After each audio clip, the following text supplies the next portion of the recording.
ทอดถวายผ้ากฐินของวัดป่าหินของเราปีนี้ผู้คนท่านผู้ฟังที่ฟังรายการของเราครับ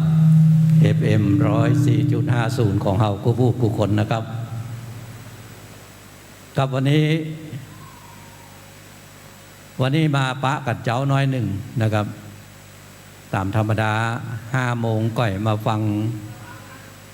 นิทานกันนะครับแต่ว่าวันนี้มาก่อนละนะครับก็จะมาอู้จากับเจ้าพี่นายน้องของเราเนื่องจากว่าในวันนี้นั้นมหาวิทยาลัยเชียงใหม่ร่วมกันกับพี่น้องคณะศรัทธาวัดป่าหินได้จัดเพื่อมีการทอดถวายผ้ากฐินแด่ครูบาสังฆเจ้าของวัดป่าหินครับเป็นประจำคู่ปีของการทอดถวายกฐินนั้นมหาวิทยาลัยเชียงใหม่จะรับเป็นเจ้าภาพหลักในการทอดถวายผ้ากฐินกับวัดป่าหินที่นี่กับเนื่องจากว่าวัดป่าหินนั้นเป็นวัดประจำมหาวิทยาลัยนะครับดังนั้นในส่วนของหมู่เฮานะครับเนาะพี่น้องเฮาผู้คนครับที่ได้มาร่วมด้วยกันนะครับเนาะเฮาก็มากินมาทานด้วยกันนะครับที่บนวัดเพนะครับเนาะเพราะฉะนั้นตอนนี้พร้อมกันนะครับในส่วนของมหาวิทยาลัยนั้นก็เดี๋ยวจะได้ตั้งต้นนะครับตั้งต้นกันที่หน้าศาลาธรรมนะครับจะเป็นต้นกฐินของมหาวิทยาลัยหลังจากนั้นแล้วก็จะได้แห่เวียนไปตามจุดทั้งหลายแล้วก็จะมาตั้งต้นกันแห่มกำหนึ่งนะครับเป็นขบวนตึงมดตึงมวลอยู่ตัดที่ควงวัฒนธรรมของมหาวิทยาลัยนั่นก็คือในส่วนที่เป็นที่เขาได้ตักบาตรกันกู้ปีนั่นนะครับเนาะส่วนสำคัญของมหาวิทยาลัยเชียงใหม่ก็คือว่าในช่วงเวลาวันสำคัญในทางพระพุทธศาสนาบอกว่าจะเป็นวันมาฆะวันวิสาขะอาสาฬหะวันเทโวโลหณะก็จะจัดให้มีการตักบาตรทำบุญตักบาตรกันอันนี้เป็นงานทำบุญตักบาตรใหญ่นะครับของมหาวิทยาลัยและนอกจากนั้นกูวันศีลกูวันพุธกูวันศุกร์เนี่ยนะครับก็แล้วแต่กับคณะหน่วยงานอันใดที่พร้อมกันเพิ่นก็จัดให้มีการทำบุญกันไปใส่บาตรญาติพกกับครูบาสังฆเจ้าของวัดป่าหินของเราที่นี่นะครับเนาะก็อันนี้เป็นกิจกรรมอันหนึ่งของทางมหาวิทยาลัยเชียงใหม่เพราะฉะนั้นในวันนี้นั้นได้ตั้งอกตั้งใจเพื่อที่จะทอดถวายผ้ากฐินกับวัดป่าหินที่นี่นะครับก็เป็นความที่มหาวิทยาลัยเชียงใหม่นั้นได้ช่วยพอช่วยคอยฮื้อนะครับเรื่องของเสนาสนะถาวรวัตถุเรื่องของครูบาสังฆเจ้าตึงมดตึงมวลอันนี้ก็จะเป็นในส่วนของมหาวิทยาลัยเชียงใหม่นะครับคนที่มาญาการอยู่ที่มหาวิทยาลัยเชียงใหม่ที่นี่บอกว่าจะเป็นภัยที่ไหนนะครับเนาะลูกที่ไหนลูกที่ทางใดมาอยู่ก็จะเป็นศรัทธา2 วัดด้วยกันเป็นศรัทธาตึงวัดป่าหินเป็นศรัทธาตึงวัดบ้านเก่าของตัวเก่าเวลามีกิจมีตานที่ไหนอย่างใดก็จะได้ช่วยกันไปอย่างเงี้ยนะครับเนาะครับอันนี้ก็จะมีในช่วงเวลาของเราอย่างเงี้ยนะครับเนาะก็จะมีกินมีตานด้วยกันอย่างนี้นะครับในวันนี้นั้นนอกจากทางคลื่น 104.5 ของ 104.50 ของวัดป่าหินนะครับที่เราได้มีการถ่ายทอดเสียงไปแล้วเนี่ยนะครับเราก็ยังมีในส่วนของวัดป่าแดงนะครับวิทยุ FM 92.25 ของคลื่นชุมชนของวัดป่าแดงมหาวิหารก็ได้มีการ ถ่ายทอดเสียงของเฮานี่ไปตัวนะครับพุ่นนะครับจนจะแล้วงานพุ่นนะครับนี่ก็ขอขอบคุณตังคลื่นของชุมชนของวัดป่าแดงมหาวิหารตัวนะครับเนาะครับในช่วงอย่างอี้นะครับเนาะผมก็จะอู้กับพี่น้องของเฮาไปนะครับกระเดียวในส่วนของทีมงานที่ได้เข้ามาถึงในสถานที่แห่งนี้แล้วก็จะได้เรียนเชิญกันนะครับได้มาให้ความรู้เกี่ยวกับเรื่องของผ้ากฐินนะครับการถวายผ้ากฐินซึ่งปีหนึ่งนะครับก็จะมีเตื้อหนึ่งที่เขาว่ากันว่ากฐินที่เป็นบุญใหญ่ก็เนื่องจากว่าเป็นบุญที่เขาจะสามารถจะเนี่ยกันได้จะสร้างกันได้ในช่วงระยะเวลา1 เดือนนะครับหลังจากออกพรรษาแล้วหลังจากออกพรรษาแล้วไปจนแผ่วเดือนนี้นะครับปีนี้ก็จะมาตึกวันที่8เนี่ยนะครับวันที่8เดือนพฤศจิกาก็จะเป็นอันที่เสี่ยงกันแล้วนะครับบ่มีละนะครับเพราะฉะนั้นการทอดกฐินก็จะได้ปีละเตื้อนะครับและทีนี้การทอดกฐินในปีนี้เนี่ยนะครับก็จะพิธีกรรมก็จะแตกต่างนะจากปีที่ผ่านมาน้อยหนึ่งเพราะว่าในปีนี้นั้นจะได้ทำพิธีแบบโบราณนะครับแบบเจียงใหม่โบราณแบบล้านนาโบราณนะครับในการทอดถวายผ้ากฐินในวันนี้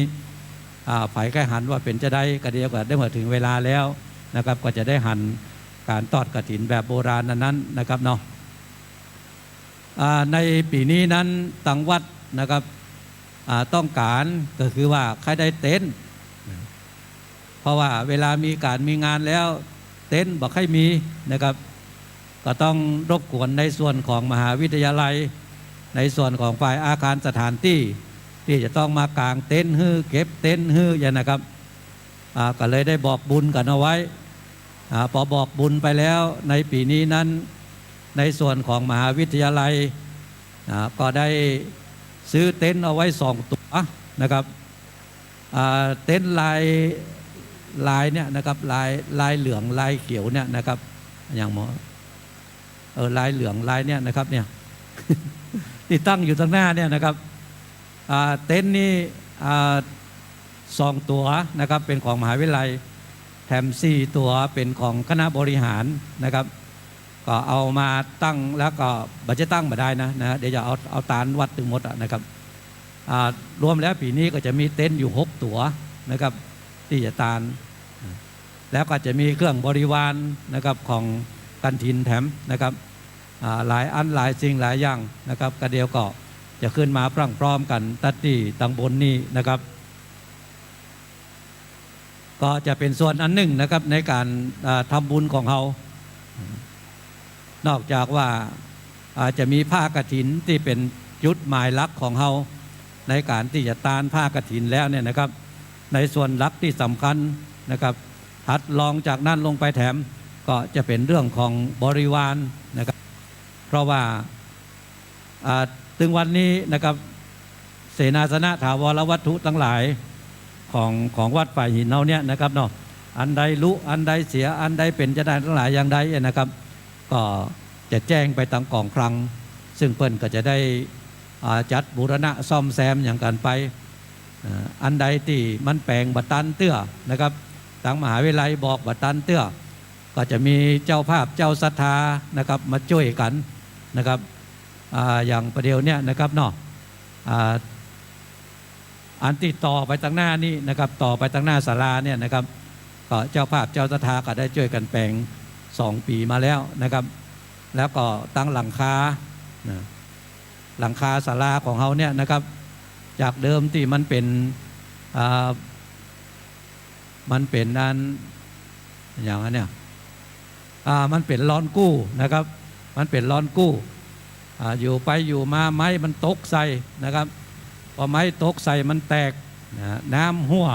พอน้ำหัวมันก็ลงมาเผียวเพดานแถมเนี่ยนะครับก็เลยมีเจ้าศรัทธาเพิ่นนะครับเนาะมาช่วยติดตั้งให้ใหม่นะครับแล้วเราหน่อจ้ะเนาะ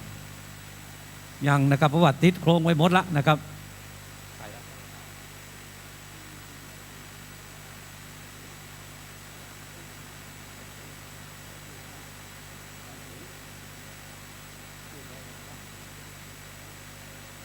ก็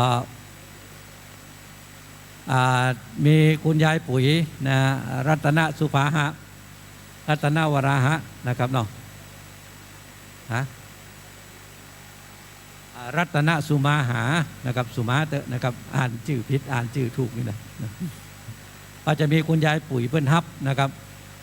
ตอนนี้ก็ติดโครงไว้หมดเรียบร้อยแล้วนะครับค้างว่าจะเอาเมทัลชีทเข้ามาใส่นะครับ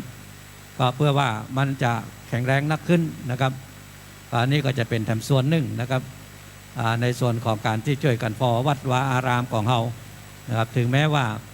วัดป่ายหินนะครับเป็นวัดในความอุปถัมภ์ของมหาวิทยาลัยแต่ว่าสักเตื้อสักบางเตื้อบางทีนะครับมหาวิทยาลัยบัดตันได้พอได้กวยครบเสียงตึงมดพี่น้องศรัทธาเฮาได้หันนะครับเอาก็ขึ้นมาช่วยกันพอช่วยกันกวยนะครับช่วยกันทำนุบำรุงไปอย่างเงี้ยนะครับเนาะก็เป็นการพอกอยพระศาสนาไปนะครับ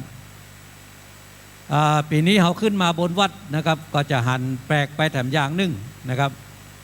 พอเจ้าโลเข้าในวัดมาก็จะหันว่า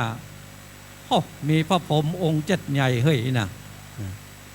พระพรหมองค์เจ็ดใหญ่มาตั้งอยู่ตั้งใต้โบสถท่านนะครับ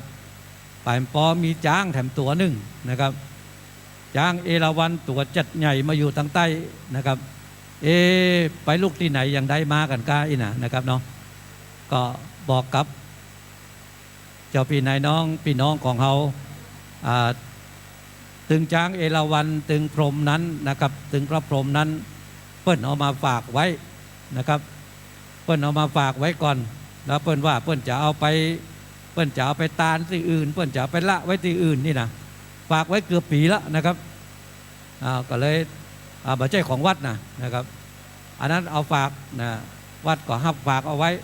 พอหับฝากเอาไว้แล้วจะฮื้อปิกเอาไปเมื่อใดก็ไม่ได้ปิกเอาไปสักเตื้อนะครับเนาะ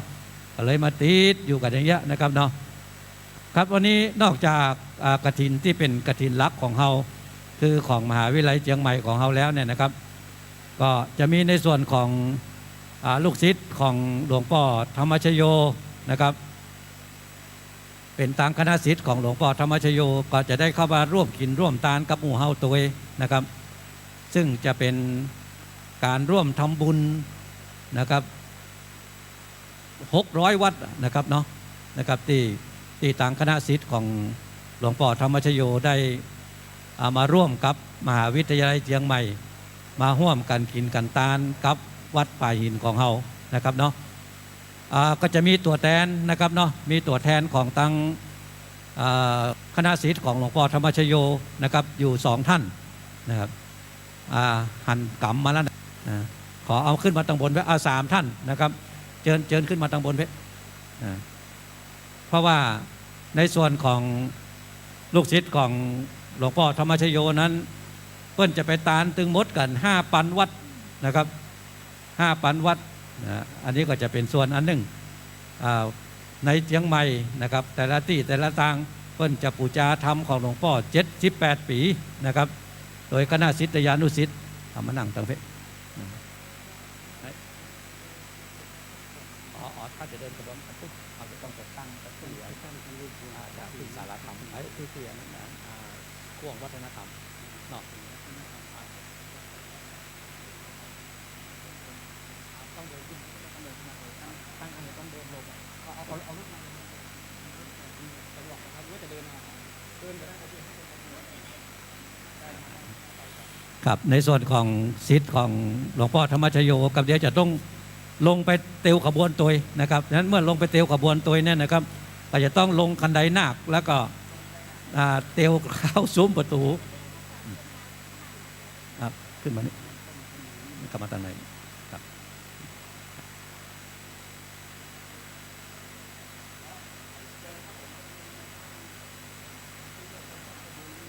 ครับขบวนจะอยู่ตั้งลุ่มเลยนะครับเนาะจะมีตั้งด้าน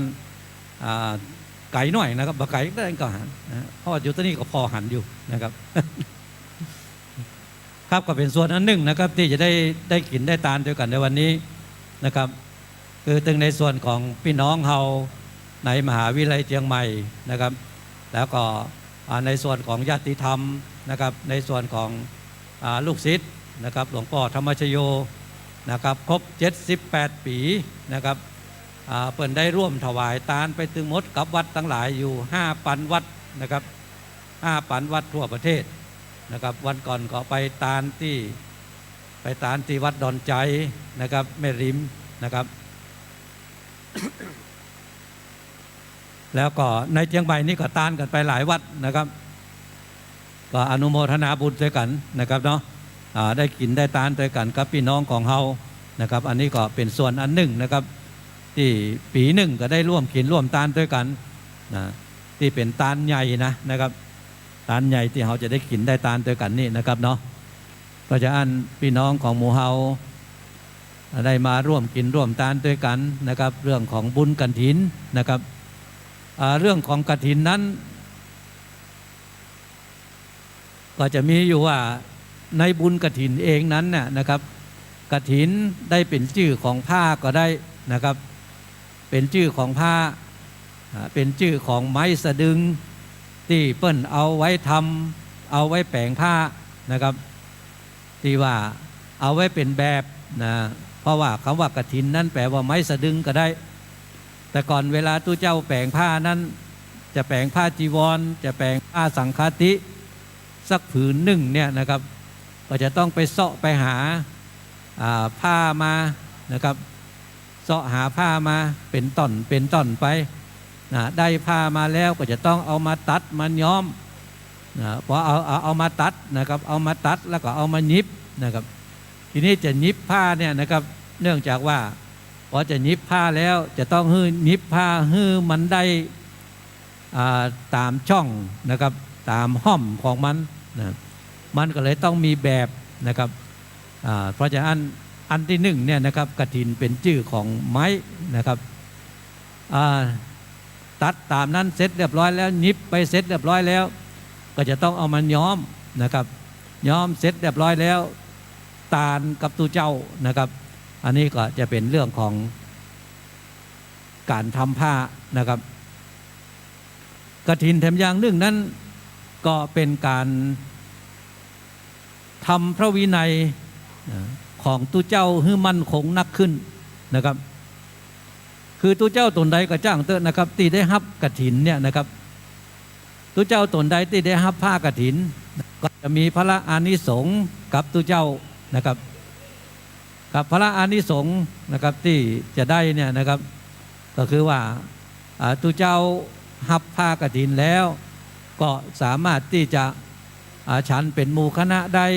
สามารถที่จะอยู่ปราศจากไตรจีวรได้นะครับไปไหนด้วยแบบต้องบอกลาได้นะครับอันนี้ก็จะเป็นเรื่องของพระวินัยนะครับพระวินัยที่ตุเจ้าจะต้องปฏิบัติโดยแต่ว่ามีข้อยกเว้นให้นะครับสำหรับตุเจ้าที่ได้รับผ้ากฐินแล้วนะดังนั้นก็กลายเป็นว่าตุเจ้าตนใดได้รับผ้ากฐินแล้วก็จะมีข้อยกเว้นนะครับบางอย่างในส่วนของวินัยในส่วนของศีลแล้วข้อยกเว้นเหล่านั้นก็สามารถที่จะใจไปได้ตั้งแต่วันเดือนวันตั้งแต่วันที่ได้รับผ้ากฐินนั้นไปจนแผ่วเดือน6พุ่นนะครับเนาะเดือน6นะครับบ้านเฮานะครับถ้าอู้ถึงบ้านเฮานะครับไปแผ่วเดือน6เพ็งนะครับนี่ก็คือได้อานิสงส์ที่เขาว่าตัวเจ้ารับผ้ากฐินแล้วจะได้รับอานิสงส์นะครับของการที่ได้รับผ้านะครับอันนี้เป็นอานิสงส์ของกฐินนะครับเพราะฉะนั้นกฐินนั้นนะครับมีนัยยะอยู่2นัยยะด้วยกันนัยยะอันที่หนึ่งก็คือว่าเป็นเรื่องของการแปลงผ้านะครับโดยการใช้แบบใช้แปรนนะครับที่ใช้ไม้นะครับเนาะมาทำเป็นแบบอันนั้นก็เป็นนัยยะอันที่หนึ่งนัยยะอันที่สองก็คือว่าอานิสงส์ที่เกิดขึ้นจากกฐินนั้นนะครับจะทำให้ศีลของตัวเจ้าเนี่ยนะครับมันมั่นคงนักยิ่งขึ้นคือตัวเจ้าสามารถจะอยู่ปราศจากไตรจีวรก็คือว่านุ่งกาสบงนุ่งกาสบงปาดจีวรก็ได้นะครับบ่มีผ้าสังฆติก็ได้ เพราะตามปกติแล้วเนี่ยนะตู้เจ้าจะอยู่ปราศจากไตรจีวรบ่ได้อย่างนะครับนั้นก็ตนใดได้รับกฐินแล้วก็สามารถอยู่ปราศจากไตรจีวรได้ก็คือว่าถ้ามีประเดี๋ยวนี้ก็จะมีผ้าอังสะนะครับใส่กาสบงใส่กาอังสะก็ได้ละอย่างนะครับหรือว่ามีผ้าสบงแล้วนะครับตุ้มผ้าจีวรเนี่ยบ่มีผ้าสังฆติก็ได้อย่างนะครับอันนี้ก็จะเป็นช่วงเวลาที่เป็นอานิสงส์กับจากการที่ได้รับผ้ากฐินเพราะฉะนั้นการที่หมู่เฮาตึงมดตึงมวลได้ถวายผ้ากฐินนั้นก็ได้ชื่อว่ามาช่วยตุเจ้ามาช่วยตุเจ้าในเรื่องของผ้านะครับในเรื่องของอานิสงส์นะครับที่จะเกิดขึ้นนะครับอันนี้ก็เป็นส่วนอันหนึ่งนะครับที่หมู่เฮาตึงมดตึงมวลเนี่ยนะครับจะได้มาร่วมด้วยกันนะครับเนาะและนอกจากนั้นในวันนี้นั้นนะครับทางวัดฝ่ายหินนะครับก็ได้มีหนังสือของครูบานะครับที่เอาไว้แจกกับหมู่เฮานะครับเพราะว่าเป็นเรื่องราวประวัติของครูบาโสภานะครับประวัติของท่านครูบาโสภาปฐมสังฆนายกะของจังหวัดเชียงใหม่นะครับที่เอาห้องกันว่าท่านเจ้าคุณอภัยสารทะสังฆปาโมกข์ที่อยู่ที่วัดฝ่ายหินที่นี่นะครับตั้งแต่ปีพศ 2399 มาจนแผ่ว 2457 นะครับอันนี้ก็เป็นครูบาอภัยสารทะสังฆปาโมกข์นะครับเนาะหรือว่าเอาหูจักกันอู้ห้องกันก็คือครูบาโสภานะครับทีนี้ที่ตังบนวัดนี่ก็มีวิหารนะครับวิหารครูบาก็จะมีรูปเหมือนของครูบาอยู่ตังบนพุ่นนะครับเนาะถ้าเข้ามาในวัดแล้วก็ไปไหว้สาสักการะบูชากันได้นะครับเนาะเพราะว่าสังฆนายกะของจังหวัดเชียงใหม่นะครับครูบาได้รับการแต่งตั้งจากพระปิยมหาราชรัชกาลที่5นะครับตอนที่ครูบาได้ลงไปที่กรุงเทพแล้วก็ตั้งรัชกาลที่5นะครับพระจุลจอมเกล้าเจ้าอยู่หัวนะครับเปิ้นเลื่อมใสในปฏิปทาของครูบาก็เลยแต่งตั้งให้ได้รับสมณศักดิ์เป็นพระอภัยสารทะสังฆปาโมกข์ดำรงตำแหน่งเจ้าคณะจังหวัดที่ห้องเป็นเจ้าคณะจังหวัดรูปแรกนะครับอันเชียงใหม่ก็เริ่มนับตั้งแต่นั้นมานะครับเริ่มนับตั้งแต่ครูบาอภัยสารทะเป็นเก้านะครับเป็นเริ่มเก้าเป็นปฐมะเป็นหัวทีนะครับของ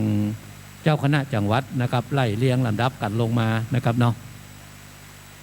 พระอาจารย์วัดฝ่ายหินนั้นก็ดำรงตำแหน่งของวัดที่ดำรงฐานะที่เป็นวัดสำคัญเพราะว่าเป็นวัดที่เคยเป็นที่อยู่ของเจ้าคณะจังหวัดไล่เรียงลำดับกันมาจนพ้นแถวปัจจุบันนี้นะครับเนาะก็ได้ท่านพระครูสมุวิสุวัตวรกิจโยมาเป็นตู้เจ้าหลวงมาช่วยพ่อช่วยกอยวัดวาอารามตั้งหลายอย่างฮื้อนะครับก็มีครัวมีของถึงมดถึงมวลนะครับเนาะตามที่ได้บอกกับพี่น้องของเราไปว่าวัดฝ่ายหินเป็นวัดประจำมหาวิทยาลัยและการที่เป็นวัดประจำมหาวิทยาลัยนั้น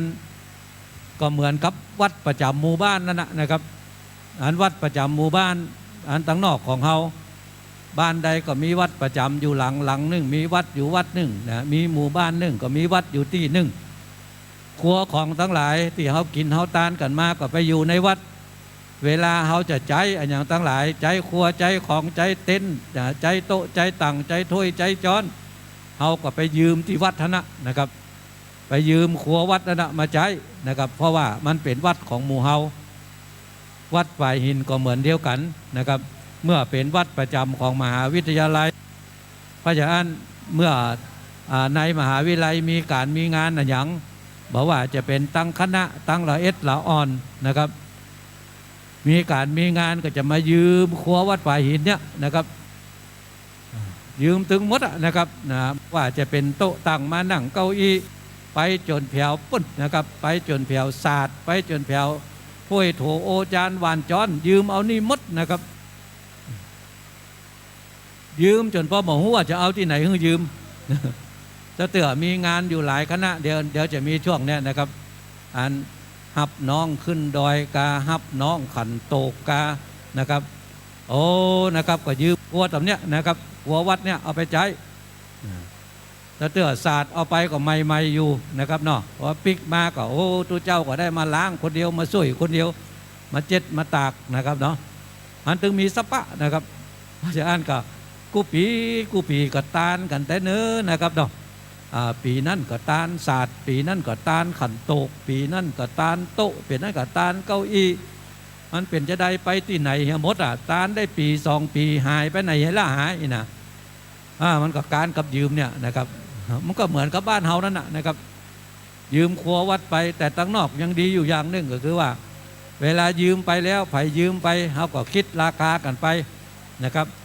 เวลาปิกมาส่งก็ต้องจ่ายค่าบำรุงตัวเนอร์เก้าอี้ตัวละ2 บาทถ้วยใบละบาทอันยังก็ว่ากันไปนะครับอันนี้ก็ถ้าเป็นตั้งนอกของเขาก็เป็นอย่างอันแตะนะครับเพราะถ้ามันอย่างอันแล้วถ้ามันแตกไปถ้ามันแตกใบต้องซื้อทราย2 ใบอย่างนะครับแต่เสื้อมันบะแตกแท้นะครับมันหมอกบินไปสักน้อยนะครับถ้าว่าไผ่มาได้พอได้ก้อยดีก็ลวดทรงไปอันอย่างนะครับ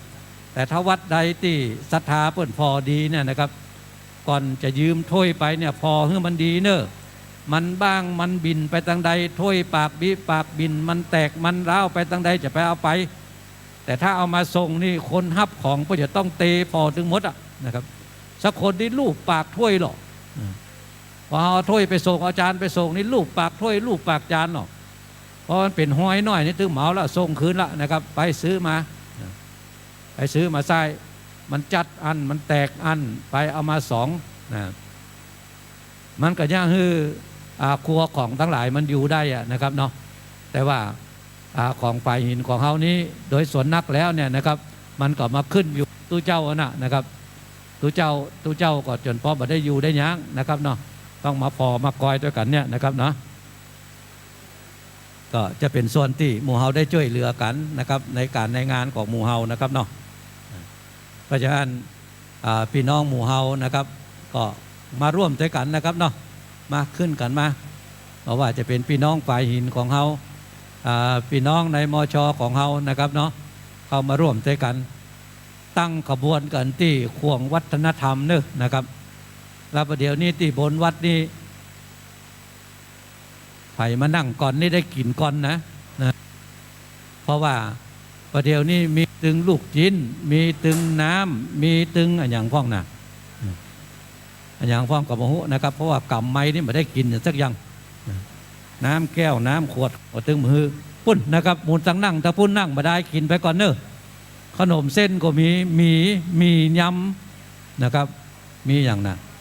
มียำกับอย่างพ้องนะเลยบอกฮู้ก็ว่ามีอย่างนะครับแต่ว่ามีพี่น้องของเขามาช่วยกันนะครับเปิดจะเป็นโฮงตาลเนี่ยนะครับเปิดเป็นโฮงตาลใครก็อยากกินอย่างก็กินไปก่อนนะครับกับการมาทำบุญสุนทานมันก็เยอะนะครับเนาะเอาจะได้ตึงกินได้ตึงตาลกำเมืองของว่าวก็ว่ากินตาลหรอกนะครับเพราะฉะนั้นก็กินเนี่ยก่อนแล้วก็ตาลมาลุนเพราะฉะนั้นในเวลาที่เราจะตาลเนี่ยนะครับเนาะเขาก็จะมีสุมากว่าตาลนั่นนะครับเนื่องจากว่าได้กินก้อนตาลลุนนะครับก็จะเป็นในส่วนทำอันหนึ่งนะครับสำหรับพี่น้องของหมู่เฮาที่ได้มาร่วมกันนะครับเนาะร่วมกินร่วมตาลไปตัวกัน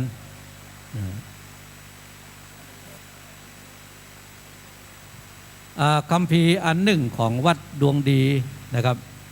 เป็นปัปสาของวัดดวงดีได้เล่าเอาไว้นะเปิ้นได้เขียนได้บอกเอาไว้ในเวลาที่ตาลผ้ากฐินเนี่ยนะครับเปิ้นจะได้พ่องนี่นะ นะครับปั๊บษาของวัดดวงดีก็เล่าเอาไว้นะว่าในเวลาที่เขาจะกินจะตานผ้ากฐินเนี่ยนะครับจะต้องไปเสาะหาผ้ามาให้มันได้3 ผืนนะเอามาแปลงเป็นผ้าสบงนะเอามาแปลงเป็นผ้าจีวรเอามาแปลงเป็นผ้าปาดนะหรือว่าผ้าสังฆตินะครับเสาะหาผ้ามาได้3 ผืนแล้วเราต้องการที่ว่าจะไปตานวัดใดก็ไปบอกกับตัวเจ้าวัดนั้นคือกฐินนี่มันจะต้องจองก่อนนะต้องไปบอกคือตัวเจ้าเหี่ยก่อนแล้วก็แต่ละวัดนี่จะฮับได้ก็ได้เจ้าเดียวนะครับถ้าเราไม่ได้ไปบอกเหี่ยก่อนนะครับจะไปตานซ้อนกันนะครับพระป่าก็ไม่ได้นะครับเพราะอย่างนั้นเนี่ยนะครับเสาะหาผ้ามาได้แล้วในปั๊บษาอันนั้นก็ยังบอกเอาไว้แต่ว่าผ้าจีวรกับผ้าปาดนะผ้าสังฆตินี่นะจะต้องแปลงให้ได้ยาว5 ศอก 5 กำมือ5 ศอก 5 กำนะครับความยาวนะครับความยาว5 ศอกกับ5 กำนะครับแล้วก็ความกว้างจะต้องกว้าง3 ศอกกับ3 กำมือนะครับส่วนว่าผ้าสบงนั้นผ้าสบงยาว5 ศอก 5 กำมือเหมือนกันแต่ว่ากว้างนี่จะกว้าง2 ศอกคืบนะครับ2 ศอกกับ1 คืบอันนี้เป็นผ้าที่จะต้องเอามาตานนะครับเปิ้นห้องกันว่าเป็นผ้าที่จะเอามาเป็นผ้ากฐินนะครับเสาะหาผ้ามาได้เสร็จเรียบร้อยแล้วเขาก็ต้องไปนิมนต์ตุเจ้าตุเจ้าจะต้องครบ5 ตนนะครับวัดหนึ่งมีตนเดียวก็ได้มี2 ตนก็ได้แต่ว่าต้องไปนิมนต์มาให้ครบ5นะครับนิมนต์ตุเจ้ามาให้ครบ5 ตนเพราะว่าจะต้องมาทำสังฆกรรมนะครับนั่นก็เสาะตุเจ้ามานะครับเมื่อนิมนต์ตุเจ้ามาแล้วก็ครบ5 ตนแล้วเขาก็สามารถที่จะตานผ้าอันนั้นได้นะครับทีนี้ในเวลาที่จะตานผ้ากฐินเนี่ยนะครับตามฮีทหอยเดิมนั้นในปั๊บษาก็เขียนเอาไว้แถมว่า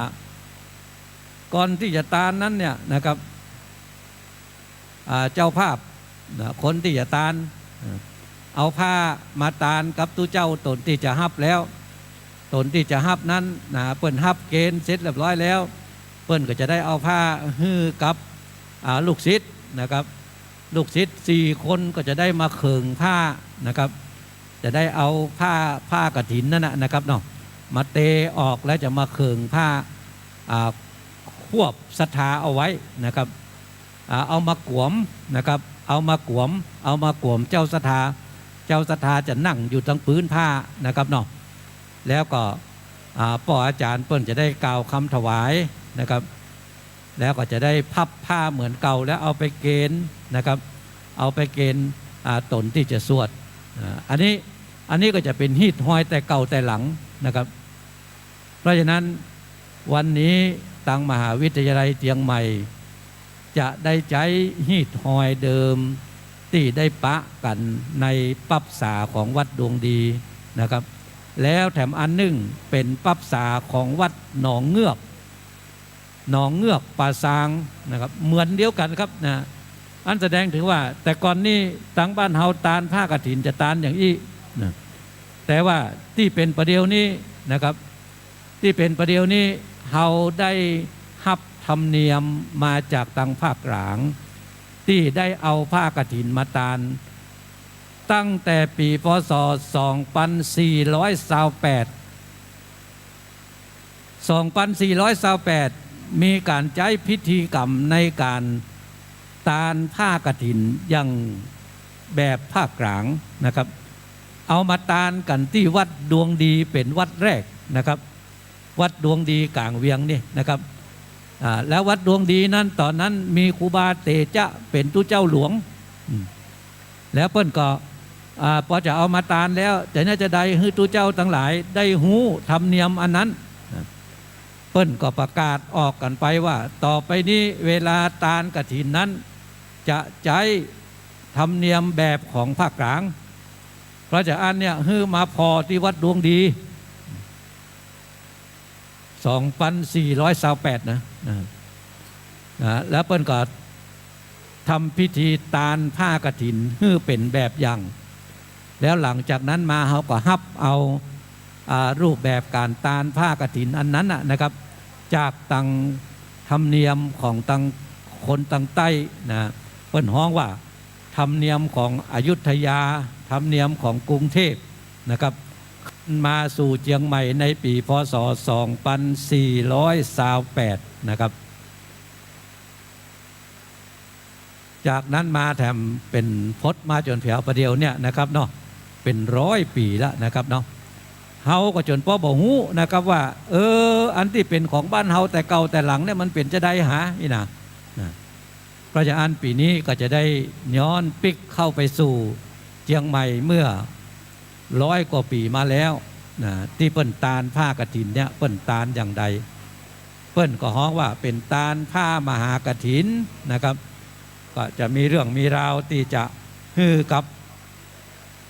พี่น้องของเฮานะครับได้ช่วยกันพอช่วยกันก้อยเอาเนี่ยนะครับเนาะเพราะฉะนั้นในนี้นั้นพี่น้องของหมู่เฮานะครับเนาะได้มาร่วมกินร่วมทานด้วยกันในที่นี้เฮาจะได้มาช่วยกันนะครับนอกจากว่าตานผ้ากฐินอย่างที่ผมว่ามาตะกี้แล้วก็คือว่าตานผ้าอานิสงส์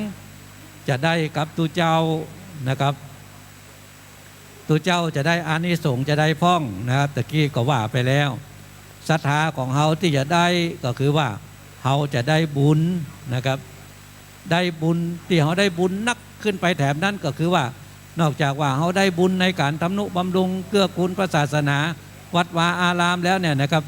ที่เฮาได้นักกว่านั้นขึ้นไปแถมก็คือว่าเฮาได้เนี่ยฮือตุเจ้าได้รับอานิสงส์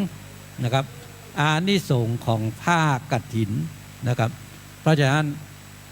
คำว่ากฐินก็เลยได้ถึง2 อย่างนะครับว่า1เป็นชื่อของไม้แบบนะครับที่เอามาทำเป็นผ้าจีวรไม้แบบที่เอามาเขิงเอาเวลาเอามาหยิบผ้านะครับอันนั้นเป็นอันที่1อันที่2ก็คือว่ามันผ้ากฐินนั้นทำให้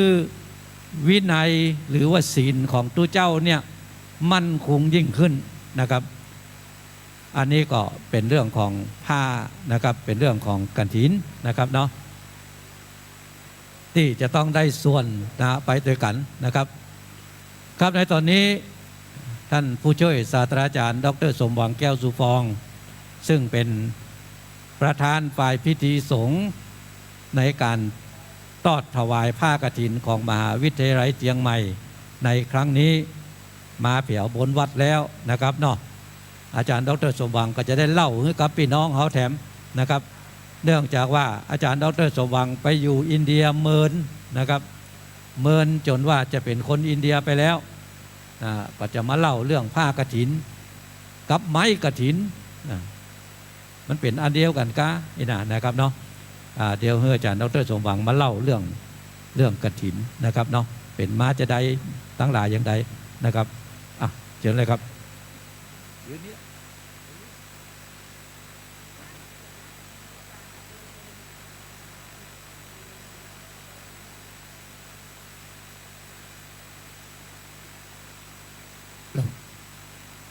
กราบนมัสการนะครับ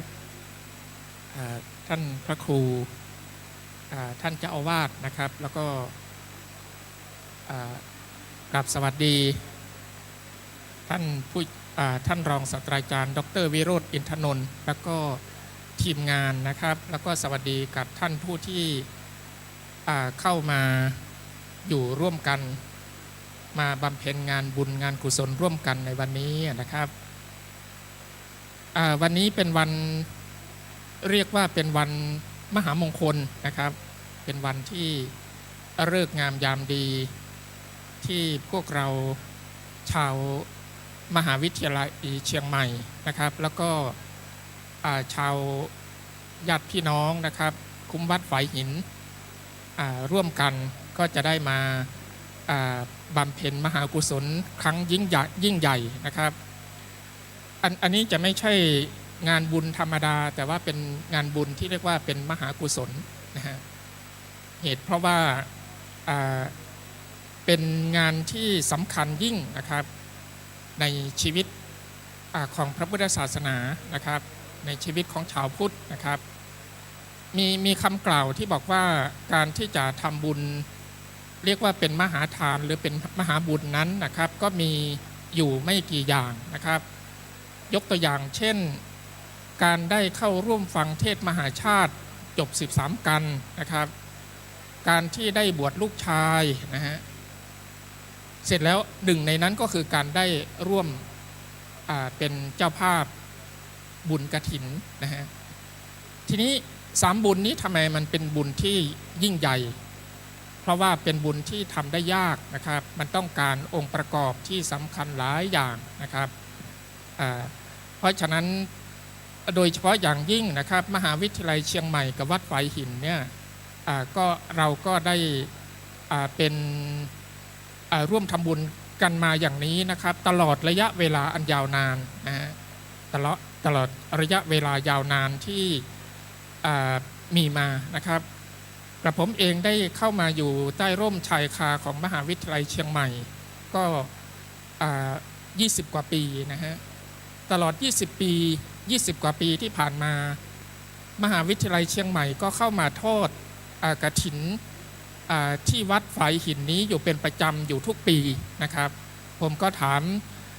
ครูบาอาจารย์รุ่นพี่นะครับเช่นรองศาสตราจารย์ดร.วิโรจน์ อินทนนท์นะครับท่านอาจารย์ดร.พิสิทธิ์โคตรสุโภว่าทำไมมหาวิทยาลัยเชียงใหม่ถึงมาทอดกฐินที่วัดแห่งนี้เป็นประจำทุกปีเช่นนี้นะครับคำตอบก็คือว่าเนื่องจากว่าวัดฝายหินเป็นวัดที่อยู่ภายใต้การอุปถัมภ์บำรุงของมหาวิทยาลัยเชียงใหม่นะครับดังนั้นจึงเท่ากับว่าเป็นการผูกขาดเลยนะครับเพราะว่าที่มหาวิทยาลัยอื่นๆเท่าที่ผมทราบเนี่ยนะครับเขาก็จะไปทอดที่อื่นวัดอื่นๆมีการไปจองยกตัวอย่างเช่นเท่าที่ทราบจากเพื่อนนะครับมหาวิทยาลัยขอนแก่นเขาก็ไปทอดที่วัดศรีนวลในจังหวัดขอนแก่นแล้วปีอื่นๆก็ไปทอดที่อื่นอย่างนี้เป็นต้นนะครับแต่ว่ามหาวิทยาลัยเชียงใหม่น่าจะเป็นมหาวิทยาลัยแห่งเดียวที่เรามีอัตลักษณ์ที่เรามีเหมือนกับว่าวัดประจำนะครับวัดฝายหินคือวัดประจำเพราะฉะนั้นจากการที่เราได้เข้ามาทอดแล้วก็เข้ามาอุปถัมภ์บำรุงสิ่งที่เห็นเป็นรูปธรรมนะครับก็คือศาลาการประเรียนหรือศาลาปริยัติธรรมที่จะเป็นสถานที่ทอดกันณวันนี้นะครับมาเมื่อไหร่เราก็เห็นความคืบหน้านะครับในสมัยก่อนนั้นยังเป็นเหมือนกับว่าเป็นศาลาไม้แล้วก็ตอนนั้นก็มีลักษณะทรุดโทรมผุพังไปตามกาลเวลานะครับแต่ว่าหลังจากนั้นมามหาวิทยาลัยเชียงใหม่ก็ได้รับดูแลอุปถัมภ์นะครับปัจจุบันนี้ก็มีความคืบหน้ามีความที่เรียกว่าเป็นสถานที่สัปปายะนะครับสัปปายะในการที่จะเอื้อเฟื้อเกื้อหนุนให้กับญาติโยมพุทธบริษัทนะครับทั่วไปแล้วก็ญาติโยมพุทธบริษัทที่อยู่ในมหาวิทยาลัยเชียงใหม่ยกตัวอย่างเช่นคณะครูอาจารย์คณะนักศึกษาอะไรอย่างนี้เป็นต้นนะครับอันนี้ก็คือความผูกพันระหว่างมหาวิทยาลัยเชียงใหม่แล้วก็วัดฝายหินนะครับวันนี้พอเข้ามาก็ได้รับหนังสืออนุสรณ์นะครับจากหลวงพ่อท่านเจ้าอาวาสนะครับโอ้โหภาพประทับปลื้มใจนะครับเสร็จแล้วก็ได้รับฟังธรรมะนะครับธรรมะที่เป็นความรู้ใหม่จากท่านอาจารย์รองศาสตราจารย์วิโรจน์ อินทนนท์นะครับท่านรองศาสตราจารย์ดร.วิโรจน์ อินทนนท์นั้นตอนนี้เราถือได้ว่าเป็นผู้ที่เชี่ยวชาญหรือเป็นผู้ที่เอตทัคคะในล้านนาศึกษานะครับทุกคนก็รู้ดีนะครับเมื่อไม่นานมานี้ท่านได้ไปสืบค้นท่านได้ไปปริวัติคัมภีร์นะครับยกตัวอย่างเช่นปริวัติคัมภีร์เรื่องกรรมฐานในล้านนานะครับปริวัติคัมภีร์ของหลักธรรมทางพระพุทธศาสนาของล้านนายกตัวอย่างเช่นมังคลัตถคีปณีนะครับหรือคัมภีร์อื่นๆทีนี้หนึ่งในบรรดาคัมภีร์ที่ท่านปริวัติมานั้นก็คือเรื่องของกฐินนะฮะ ท่านก็เลยได้ศึกษาบอกว่าโอเคกฐินในล้านนาในตั้งแต่โบราณนั้นเขาประพฤติปฏิบัติมาอย่างนี้นะครับก่อนที่ล้านนาจะได้รับอิทธิพลจากพระพุทธศาสนาจากส่วนกลางคือส่วนสยามในยุคนั้นนะครับและหนึ่งในนั้นวัดที่เป็นประวัติศาสตร์นะครับก็คือวัดฝายหินและบุคคลสำคัญที่มีส่วนก่อร่างสร้างตัวแล้วก็มีเหตุที่ต้องบันทึกในประวัติศาสตร์นะครับอันนั้นก็คือครูบาพระอภัยสารทะสังฆปาโมกข์ซึ่งเป็นอธิบดีสงฆ์หรือเป็นเจ้าอาวาสแห่งวัดแห่งนี้แล้วก็ตอนนั้นก็คือเป็นพระมหาเถระของเขตปกครองของจังหวัดเชียงใหม่เลยนะครับเพราะฉะนั้นใครที่เข้ามาทีหลังเนี่ยในตอนหลังเนี่ยนะครับวัดฝายหินถึงจะเป็นวัดเล็กๆนะครับอยู่ซื่อกหลอบอยู่ซอกหลืบโทษประธานอภัยอยู่ซอกหลืบติดเชิงภูเขาเชิงดอยสุเทพนะครับแต่ว่าความยิ่งใหญ่ในประวัติศาสตร์นั้นเป็นวัดที่มีความสำคัญในทางประวัติศาสตร์นะครับเพราะว่าครูบาที่วัดแห่งนี้จากดูภาพที่ไปสำรวจคร่าวๆสักครู่นี้นะครับดูเหมือนว่าท่านจะเป็นผู้อาวุโสหรือเป็นรัตตัญญูที่ครูบาอย่างครูบาศรีวิชัยตอนที่ท่านอยู่เนี่ยครูบาศรีวิชัยก็ยังหนุ่มนะครับนอกจากนั้นมีครูบาอีกท่านหนึ่งผมก็จำไม่ได้นะครับผมคิดว่าวันนี้นะครับถ้าท่านที่ได้รับอภินันทนาการหนังสือจากทางวัดก็คงจะปลื้มปิติยินดีนะครับนะฮะสำหรับวันนี้นะครับภาคกฐินมีความสำคัญความเป็นมาเป็นอย่างไรนะครับผมอยากจะบอกว่ากฐินนี่มีความสำคัญที่เป็นส่วนที่เป็นการบันทึกประวัติศาสตร์ของพระพุทธศาสนาของเราเลยทีเดียวครับนะฮะ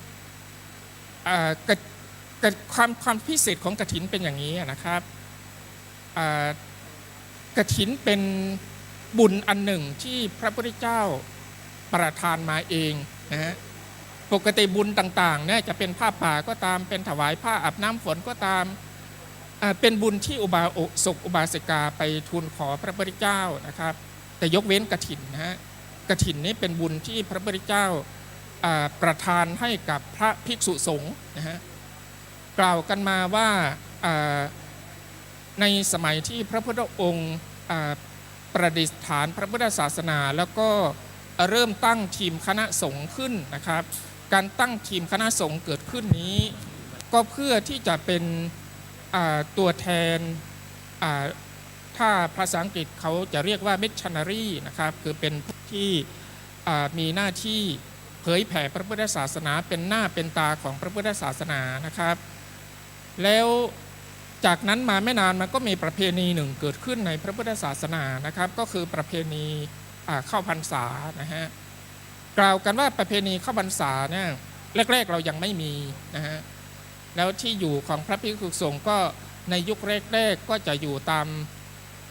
มโคนไม้นะครับตามยังไม่มีเสนาสนะที่อยู่อาจจะมีบ้างแต่ว่าพระรูปไหนที่จะปฏิบัติธุดงค์อยู่โคนไม้เป็นวัดก็อยู่ได้นะครับในระยะแรกๆนะครับเพราะฉะนั้นเมื่อมีโจทย์โพลธนาคือคนทั้งหลายนะครับก็บอกว่าพระสมณะสักยบุตรเนี่ยทำไมจาริกเดินทางไปเหยียบข้าวกล้าของชาวบ้านนะครับ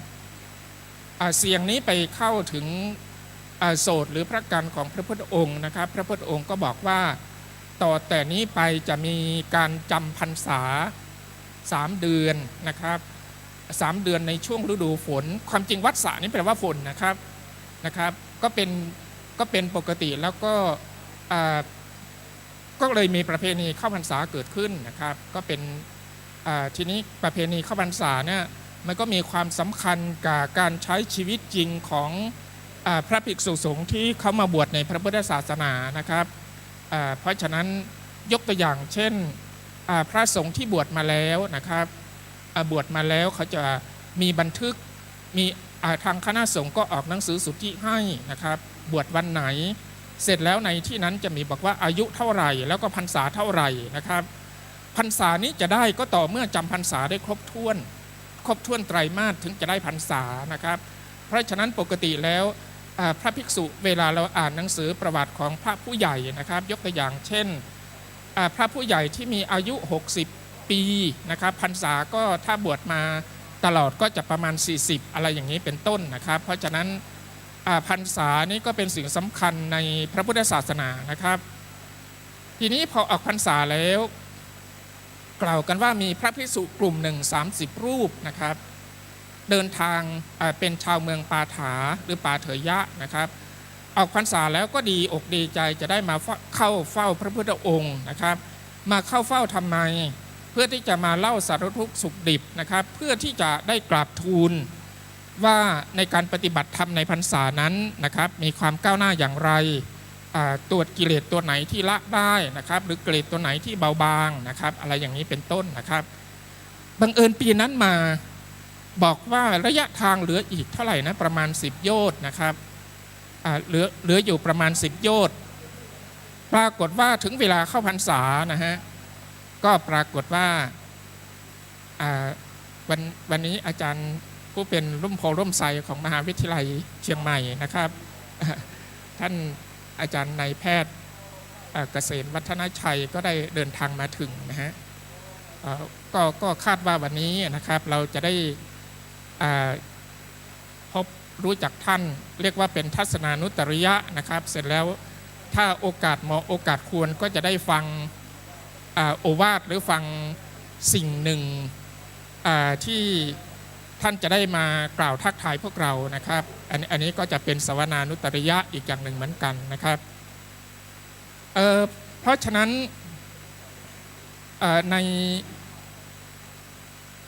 ในตอนนั้นเนี่ยพระภิกษุสงฆ์ก็ไปติดพรรษานะครับ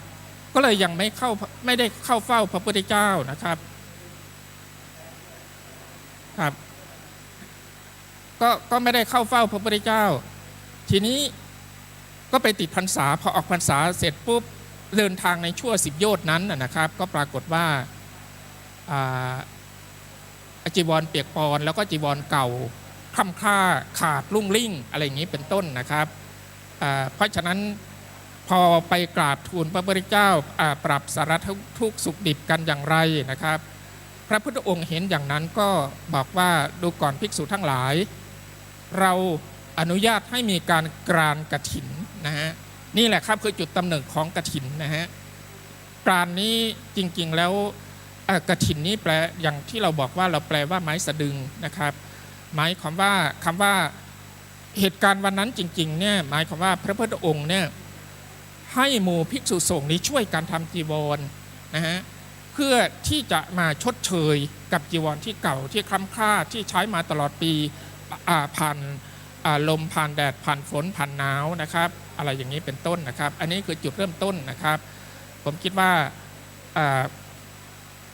โอกาสแบบนี้นะครับขอเรียนเชิญท่านอาจารย์ดร.ส่งเสริมครับอาจารย์ได้มาช่วยกันกล่าวปรารภธรรมเป็นการสร้างบรรยากาศก่อนที่จะมีพิธีกรรมนะครับซึ่งคิดว่าในช่วงนี้เรากำลังรอเนี่ยนะครับเรากำลังรอขบวนแห่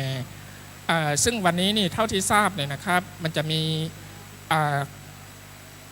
เรียกว่าของแต่ละคณะแต่ละกลุ่มเนี่ยเห็นได้ข่าวว่ามีการประกวดนะครับประกวดด้วยมีคณะกรรมการให้รางวัลแล้วก็มีการมอบเหมือนกับโล่นะครับอย่างนี้เป็นต้นนะครับแต่ว่าตอนนี้คงจะอยู่ในช่วงที่กำลังเตรียมที่จะเดินทางขึ้นมานะครับเพราะฉะนั้นในช่วงที่เรารอนี้ขอกราบเรียนเชิญท่านอาจารย์ดร.ส่งเสริมแสงทองได้มากล่าวเรียกว่าปิยกถาทำกถาว่าด้วยกฐินนี้ร่วมกันนะครับเพราะว่าวันนี้เรารู้สึกดีอกดีใจเหลือเกินนะฮะมาร่วมบุญร่วมทานกันแล้วก็เป็นการร่วมที่เชิญครับอาจารย์เป็นการร่วมบุญร่วมทานที่เรียกว่าปีหนึ่งมีครั้งหนึ่งนะครับที่ผมพูดตรงๆเลยบอกว่าในกิจกรรมของมหาวิทยาลัยเชียงใหม่เนี่ย ถ้ามองกันตรงๆแล้วไม่มีงานไหนที่คนทุกชั้นทุกระดับจะได้มาร่วมกันพูดง่ายๆตั้งแต่นักศึกษานะครับรวมไปจนกระทั่งถึงครูบาอาจารย์รวมไปกระทั่งถึงผู้ที่เป็นร่มโพล่มไทรเราอย่างที่ท่านได้เข้ามาสู่สถานที่ประชุมนี้แล้วนะครับเป็นโอกาสครั้งเดียวนะครับที่ทุกหน่วยงานของมหาวิทยาลัยเชียงใหม่จะได้มีภาษาบาลีเรียกว่าเอกัตฉันทาหุตวานะครับจะได้มีฉันทะเป็นอันเดียวกันจะได้มีความรู้สึกเป็นอันเดียวกันจะได้มีความฉันทานุมัตินะครับเนื่องจากว่ากฐินนี้เป็นกฐินเหมือนแบบว่าสามัคคีนะครับไม่ใช่เป็นกฐินของผู้ใดผู้หนึ่งนะฮะเหมือนกับว่าถ้าจะบอกว่าเป็นกฐินใครเป็นเจ้าภาพนะครับมหาวิทยาลัยเชียงใหม่นะครับมหาวิทยาลัยเชียงใหม่เป็นเจ้าภาพนะครับทีนี้มหาวิทยาลัยเชียงใหม่เป็นนามธรรมครับมหาวิทยาลัยเชียงใหม่ไม่ใช่ตัวตนบุคคลครูบาอาจารย์ก็ตามนักศึกษาก็ตามนะครับเข้ามาแล้วก็ออกไปนะฮะเลื่อนไหลกันไปแต่ตัวมหาวิทยาลัยยังคงอยู่นะครับเพราะฉะนั้นแต่ว่าสิ่งที่คงอยู่จะคู่กับมหาวิทยาลัยเชียงใหม่ก็คือประเพณีการทอดกฐินผมคิดว่าตั้งแต่ผมอยู่มา20กว่าปีแล้วรุ่นต่อๆไปที่จะอยู่เราก็จะสืบทอดประเพณีอันดีงามของการทอดกฐินนี้ไว้นะครับขอเรียนเชิญท่านอาจารย์ส่งเสริมได้ทักทายต่อครับอาจารย์ครับ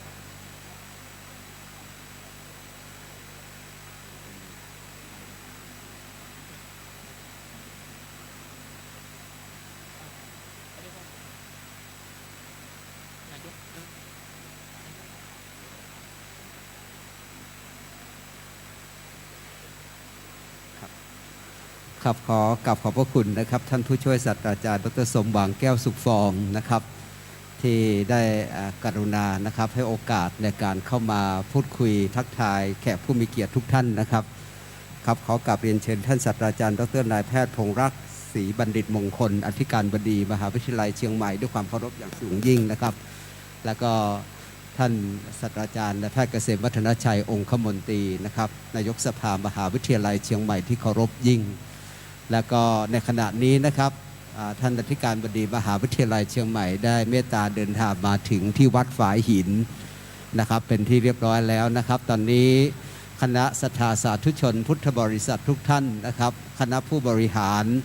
นะครับพนักงานเจ้าหน้าที่ของมหาวิทยาลัยเชียงใหม่นะครับที่ได้เดินทางมาร่วมบำเพ็ญมหากุศลทอดกฐินสามัคคีมหากุศล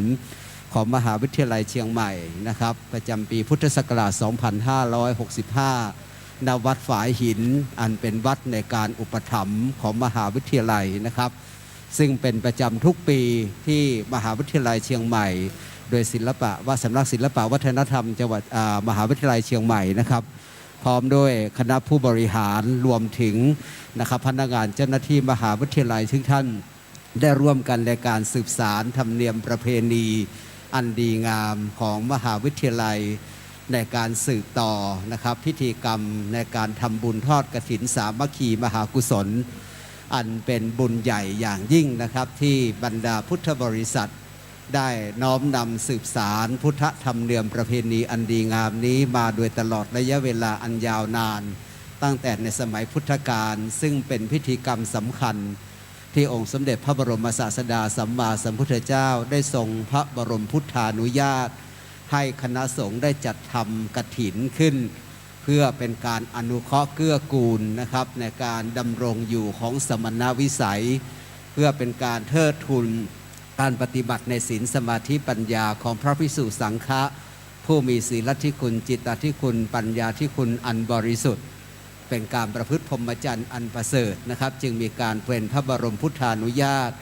ให้ทรงสามารถที่จะกระทำกฐินฐารกิจเพื่อเป็นการน้อมนำให้เกิดการบูชานะครับผ้ากาสาวพัสอันสูงส่งเรียกว่าผ้าย้อมน้ำฝาดอันเป็นผ้าที่เกิดจากการย้อมน้ำฝาดเป็นผ้าสำหรับการทรงศีลสมาธิปัญญาเป็นคลองสำหรับสมณวิสัยผู้มีชีวิตอันสงบเยือกเย็นเป็นประโยชน์แก่การบรรลุมรรคผลนิพพานนะครับนั่นตั้งแต่ในสมัยที่องค์สมเด็จพระบรมศาสดาสัมมาสัมพุทธเจ้าได้ทรงมีพระบรมพุทธานุญาตให้มีการกรานกฐินเป็นชื่อไม้สะดึง ที่มีไว้สำหรับการขึงตัดเย็บผ้าฝ้ายในการทำจีวรนะครับให้เป็นพระบรมพุทธานุญาตให้คณะสงฆ์ได้สามารถร่วมกันจัดทำกฐินธารกิจขึ้น เพื่อน้อมนำพิจารณามอบให้กับพระภิกษุรูปใดรูปหนึ่งที่นะครับมีความจำเป็นทรงไว้ถึงศีลที่คุณจิตตที่คุณปัญญาที่คุณอันประเสริฐแล้วก็น้อมนำบูชาเป็นผ้ากาสาวพัสกฐินทานอันประเสริฐนะครับซึ่งเป็นธงชัยแห่งพระอรหันต์เรียกว่าผ้ากฐินทานเป็นผ้าธงชัยแห่งพระอรหันต์นะครับที่มีไว้สำหรับการหลุดพ้นจากวัฏสงสารและความทุกข์แห่งกิเลสกรรมวิบากทั้งปวงอันเป็นที่แห่งความสะอาดสว่างสงบนะครับและเป็นที่แห่งความรู้ตื่นเบิกบานและก็ความเยือกเย็นเป็นพระนิพพานเป็นเป้าหมายสูงสุดของการดำรงชีวิตอยู่อย่างมีความสุขเป็นสันติภาพในทางจิตวิญญาณอย่างแท้จริงดังนั้นการที่เราสืบสานพุทธธรรมเนียมประเพณีถวายผ้ากฐินทานจึงเป็นการน้อมบูชาสการะในการดำเนินการสืบต่ออายุพระพุทธศาสนาเทิดทูนความบริสุทธิ์ของจิตวิญญาณอันเกิดจากการฝึกฝนในอธิทานศีลภาวนาอธิศีลสิกขาอธิจิตตสิกขาอธิปัญญาสิกขาที่ได้ทรงนะครับเป็นพระบรมพุทธานุญาตคณะสงฆ์ก็จึงได้มีการทำกฐินทารกิจยกขึ้นและเป็นมติของสังฆทานพิจารณาเป็นสังฆสามัคคีธรรมเพื่อน้อมนำให้เกิดการดำรงอยู่ของผ้ากาสาวพัสอันประเสริฐอันเป็นผ้ากฐินทานอันวิสุทธิ์หรือบริสุทธิ์ผุดผ่องอันนำมาซึ่งความสุขสงบเยือกเย็นและเป็นประโยชน์แก่เวไนยสัตว์ทั้งหลายเป็นที่ระลึกถึงบัดนี้ในการละกฐินนะครับได้มาถึงนะครับในช่วงของฤดูการออกพรรษาจนถึงนะครับเดือน15ค่ำเดือน12ที่เราเรียกว่าวันเพ็ญนะครับของวันเพ็ญเดือน12น้ำจะนองเต็มตลิ่งพวกเราทั้งหลายชายหญิงมาลอยกระทงกันนะครับนั่นก็คือเรียกว่าเป็นการรำลึกถึงเหตุการณ์วันสำคัญสุดท้ายตลอดระยะเวลา1 เดือนของการบำเพ็ญในโอกาสของการถวายผ้ากฐินทานเช่นเดียวกันกับมหาวิทยาลัยเชียงใหม่ซึ่งเป็นมหาวิทยาลัยที่อยู่เทือกเขาดอยสุเทพนะครับมีวัดฝายหินซึ่งเป็นวัดเก่าแก่แห่งล้านนาไทยเป็นวัดที่เคยอยู่จำวัดอาศัยของสมเด็จพระสังฆราชแห่งล้านนาไทยนะครับและก็เป็นวัดที่ยิ่งใหญ่ในบารมีธรรมแห่งการบำเพ็ญประโยชน์เกื้อกูลมหาวิทยาลัยเชียงใหม่ในฐานะเป็นเรียกว่าผู้อุปถัมภ์อุปถากวัดนะครับฝ่ายหินแห่งนี้จึงได้เป็นเจ้าภาพในการสืบทอดอายุพระพุทธศาสนาโดยการบำเพ็ญทานน้ำมัยศีลภาวนาทุกกิจกรรมวันสำคัญในทางพระพุทธศาสนาแล้วก็ได้กราบอาราธนาพึ่งพาอาศัยบุญบารมีของคณะสงฆ์นะครับของวัดฝายหินไปเมตตาโปรดในทุกคณะทุกภาควิชาทุกสาขาวิชามาโดยตลอดเรียกว่าเป็นการดำรงอยู่ของมหาวิทยาลัยเชียงใหม่ทางจิตวิญญาณแห่งความรู้ตื่นเบิกบานด้วยบารมีธรรมแห่งศีลสมาธิปัญญาคณะสงฆ์แห่งวัดฝายหินนะครับด้วยการที่ได้รับอานิสงส์อย่างสูงในการที่ได้มีโอกาสในการอาศัยใบบุญของวัดฝายหินเกื้อกูลเป็นทุนทางสังคมส่งเสริมสนับสนุนให้บุคลากรระลึกถึงทานศีลภาวนาอันยอดเยี่ยมอันเป็นทางสายเอกที่นำไปสู่การหลุดพ้นจากความทุกข์ทั้งปวงในทุกกายวาจาใจของเราได้ดังนั้นมหาวิทยาลัยเชียงใหม่จึงให้การอุปถัมภ์การถวายผ้ากฐินทานนะครับในปีนี้ซึ่งมีท่านพระอาจารย์ท่านเจ้าวาดท่านพระมหาวิสุวัตรนะครับท่านพระครูได้เมตตาในการที่เป็นองค์ประธานในการพิจารณาของคณะสงฆ์ซึ่งก็ถือว่าเป็นพุทธธรรมเนียมประเพณีอันดีงามเช่นปีนี้ท่านอธิการบดีมหาวิทยาลัยเชียงใหม่นะครับท่านศาสตราจารย์ดร.นายแพทย์พงษ์รักษ์นะครับศรีบัณฑิตมงคลอธิการบดีมหาวิทยาลัยเชียงใหม่พร้อมกับด้วยรองอธิการบดีนะครับแล้วก็ผู้ช่วยอธิการบดีคณะบดีทุกคณะและก็คณะผู้บริหารในทุกภาคส่วนนะครับของมหาวิทยาลัยเชียงใหม่จึงมีกุศลฉันทะสามัคคีธรรมสื่อสารพุทธธรรมเนียมประเพณีอันดีงามนี้อีกปีหนึ่งอันเป็นปีสำคัญเป็นปีมหามงคลอย่างยิ่งที่พวกเราทุกท่านได้น้อมใจกันมาเพื่อระดมธรรมระดมปัญญาระดมบารมีธรรมนะครับเพื่อจะน้อมถวายนะครับในพระบวรพระพุทธศาสนาแห่งองค์พระบรมศาสดาสัมมาสัมพุทธเจ้า นะครับและก็พระธรรมเจ้าพระอริยสังฆเจ้าทั้งปวงนะครับเป็นที่น่าชื่นใจบัดนี้คณะสงฆ์นะครับแห่งวัดฝายหินนะครับและสามเณรทั้งปวงนะครับที่อยู่จำพรรษาอยู่ที่วัดฝายหินได้เดินทางขึ้นมาสู่ธรรมศาลาวัดฝายหินนะครับเป็นที่เรียบร้อยแล้วเพื่อเฝ้ารอที่จะร่วมอนุโมทนานะครับกับบรรดาคณะผู้จิตศรัทธาเลื่อมใสของมหาวิทยาลัยเชียงใหม่ทุกท่านที่ได้มีกุศลจิตตั้งใจมาแต่ต้นเดินทางมาเพื่อน้อมบูชาสักการะในพระพุทธรัตนะธรรมรัตนะสังฆรัตนะอันประเสริฐนะครับก่อให้เกิดเป็นอานิสงส์แห่งความสุขสงบร่มเย็นและเป็นสุขสร้างความมั่นคงเพราะผ้ากฐินทานนอกจากจะหมายถึงผ้ากาสาวพัสต์อันเป็นที่สงัดเยือกเย็นจากกิเลสานุกิเลสเป็นความบริสุทธิ์ของกายวาจาใจชีวิตที่ประเสริฐแล้วในขณะเดียวกันในระยะหลังนี้พุทธบริษัททั้งหลายได้ร่วมกันระดมนะครับบริวารกฐินอันเป็นเครื่องใช้ไม้สอยเครื่องทำความสะอาดนะครับเครื่องปฏิการะดูแลวัดวาอารามให้มีความสะอาดสะอ้านและที่สำคัญที่สุดร่วมกันระดมกองทุนบริวารกฐินเรียกว่าร่วมกันทำบุญอันเป็นจตุปัจจัยทั้งหลายทั้งปวงนะครับรวมกันเป็นกองทุนเป็นมูลนิธิและรวมเป็นบุญนิธิอันยิ่งใหญ่นะครับในการที่เป็นวาระแห่งการอุปถากอุปถัมภ์เช่นเดียวกันกับบุคลากรของมหาวิทยาลัยเชียงใหม่ทุกท่านนะครับคณะผู้บริหารและบุคลากรทุกท่านได้ระดมทุนระดมธรรมจากความศรัทธาเลื่อมใสอันไม่หมดสิ้นของพุทธบริษัทในมหาวิทยาลัยเชียงใหม่นะครับได้ร่วมแรงร่วมใจในการดำเนินการนะครับเพื่อการทำบุญเป็นประจำทุกปีได้ตั้งบุญนิธิหรือทุนนิธิในฐานะที่เป็นนะครับเครื่องนะครับอุปถากอุปถัมภ์สำคัญของวัดฝายหินมหาวิทยาลัยเชียงใหม่ไว้ในการดำเนินกิจกรรมในการประกอบพิธีกรรมในวันสำคัญทางศาสนาเช่นวันวิสาขบูชาวันอาสาฬหบูชาวันมาฆบูชาวันเข้าพรรษาวันออกพรรษาวันทำบุญกฐิน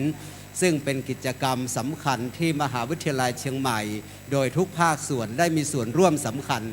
นะครับน้อมนำในการบูชาสักการะและร่วมกันในการบำเพ็ญประโยชน์บำเพ็ญเกื้อกูลในการสะสมกองทุนหนุนนำวัดฝายหินให้มีความมั่นคงนะครับ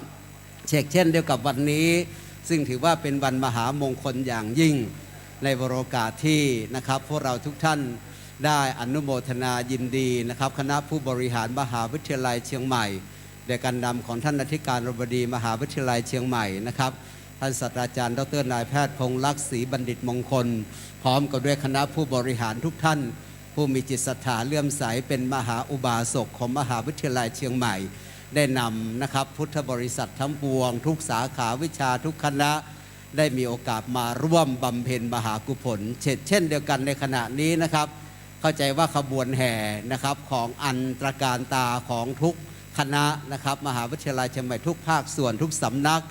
ก็ได้ตั้งต้นตั้งแต่ที่ศูนย์วัฒนธรรมนะครับมหาวิทยาลัยเชียงใหม่ถนนสายวัฒนธรรมเพื่อที่จะแห่ด้วยความปราบปลื้มปิติปราโมทย์นะครับบันเทิงในธรรมรื่นเริงในปิติธรรมแห่งความสุขเพื่อจะเดินทางขึ้นมาสู่วัดฝายหินแห่งนี้นะครับเพื่อที่จะได้ร่วมกันอนุโมทนาชื่นชมยินดีในบารมีธรรมของคณะสงฆ์ที่ได้มีเมตตาอนุเคราะห์นะครับแก่บุคลากรในมหาวิทยาลัยเชียงใหม่มาโดยตลอดพร้อมกับการเป็นการสืบสารอายุพระพุทธศาสนานะครับซึ่งพระศาสนาจะดำรงอยู่ได้องค์สมเด็จพระบรมศาสดาสัมมาสัมพุทธเจ้าได้มอบภาระธุระทั้งปวงให้แก่พุทธบริษัททั้ง4ซึ่งหมายถึงภิกษุภิกษุณีอุบาสกอุบาสิกาในฐานะที่เป็นผู้สืบต่ออายุพระพุทธศาสนาพระพุทธศาสนาเป็นโลกานุกัมปายะเป็นแหล่งอนุเคราะห์ที่ยิ่งใหญ่ของโลกทำให้คนสามารถหลุดพ้นจากความทุกข์อันเนื่องมาจากกระแสของโลกคือมีลาภเสื่อมลาภมียศเสื่อมยศนินทาสรรเสริญสุขทุกข์เป็นปรากฏการณ์ของโลกที่เราเกิดมาพระพุทธศาสนาสอนเราให้สามารถเรียนรู้เข้าใจในโลกพัฒนาโลกและทำโลกนี้ให้สว่างไสวด้วยดาบารมีธรรมที่เรียกว่าทิฏฐธรรมมิกถประโยชน์เป็นประโยชน์ส่วนตนในเบื้องต้นเป็นไพรเวทนะครับ property เป็นสมบัติส่วนตัวที่เราทั้งหลายสามารถที่จะพัฒนาตนให้กลายเป็นคนที่มีเป็นได้และเป็นประโยชน์เกื้อกูล แล้วหลังจากนั้นในสามารถที่จะพึ่งพาตัวเองได้เรียกว่าพึ่งพาตัวเองในทางเศรษฐกิจพึ่งพาตัวเองในทางสังคมพึ่งพาตัวเองในทางสติปัญญาสามารถที่จะยังประโยชน์ตนเองให้รอดพ้นจากความทุกข์ทั้งปวงและเริ่มต้นขยายบารมีธรรมไปสู่สัมปรายิกถประโยชน์คือประโยชน์ในท่ามกลางประโยชน์สาธารณะประโยชน์ในทางชุมชนและสังคมเช่นวัดฝายหินแห่งนี้นะครับมีไว้เพื่อวัตถุประสงค์ประโยชน์ตนประโยชน์แห่งการแสวงหาความสุขสงบเย็นประโยชน์แห่งการสั่งสมบารมีธรรมเพื่อการพึ่งพาตนเองโดยบูรณาการหลักธรรมคำสอนไปสู่การประยุกต์ใช้เพื่อการพัฒนาตนเองในทางเศรษฐกิจนะครับในทางสุขภาพอนามัยในทางปัจจัย4เพื่อให้สามารถดำรงชีวิตอยู่ได้อย่างเป็นสุขแล้วเมื่อมีพละกำลังมีคุณงามความดีมีต้นทุนมีบุญบารมีอันเนื่องมาจากความไม่ประมาทในธรรมขององค์พระบรมศาสดาสัมมาสัมพุทธเจ้าโดยมีคาถาว่าอุอากาสะอุหานสัมปทาอารักขสัมปทากัลยาณมิตตานะครับสัมมาชีวิตาธรรมก็น้อมนำให้เกิดความก้าวหน้าในบารมีธรรมความเจริญมั่นคงในทางเศรษฐกิจก็เกิดขึ้นจากการกระทำทางกายวาจาใจจากการบริหารจากการจัดการจากกุศลกรรมที่เราด้วยบารมีแห่งคุณงามความดีนะครับจึงทำให้มีตนเป็นที่พึ่งมีความสุขได้รับอานิสงส์จากการปฏิบัติตามศาสนธรรมคำสอนในทางพระศาสนามีความรุ่งเรืองก้าวหน้าสามารถพึ่งพาตัวเองได้เรียกว่าอัตหิอัตโนนาโถโกหินาโถปโรสิยา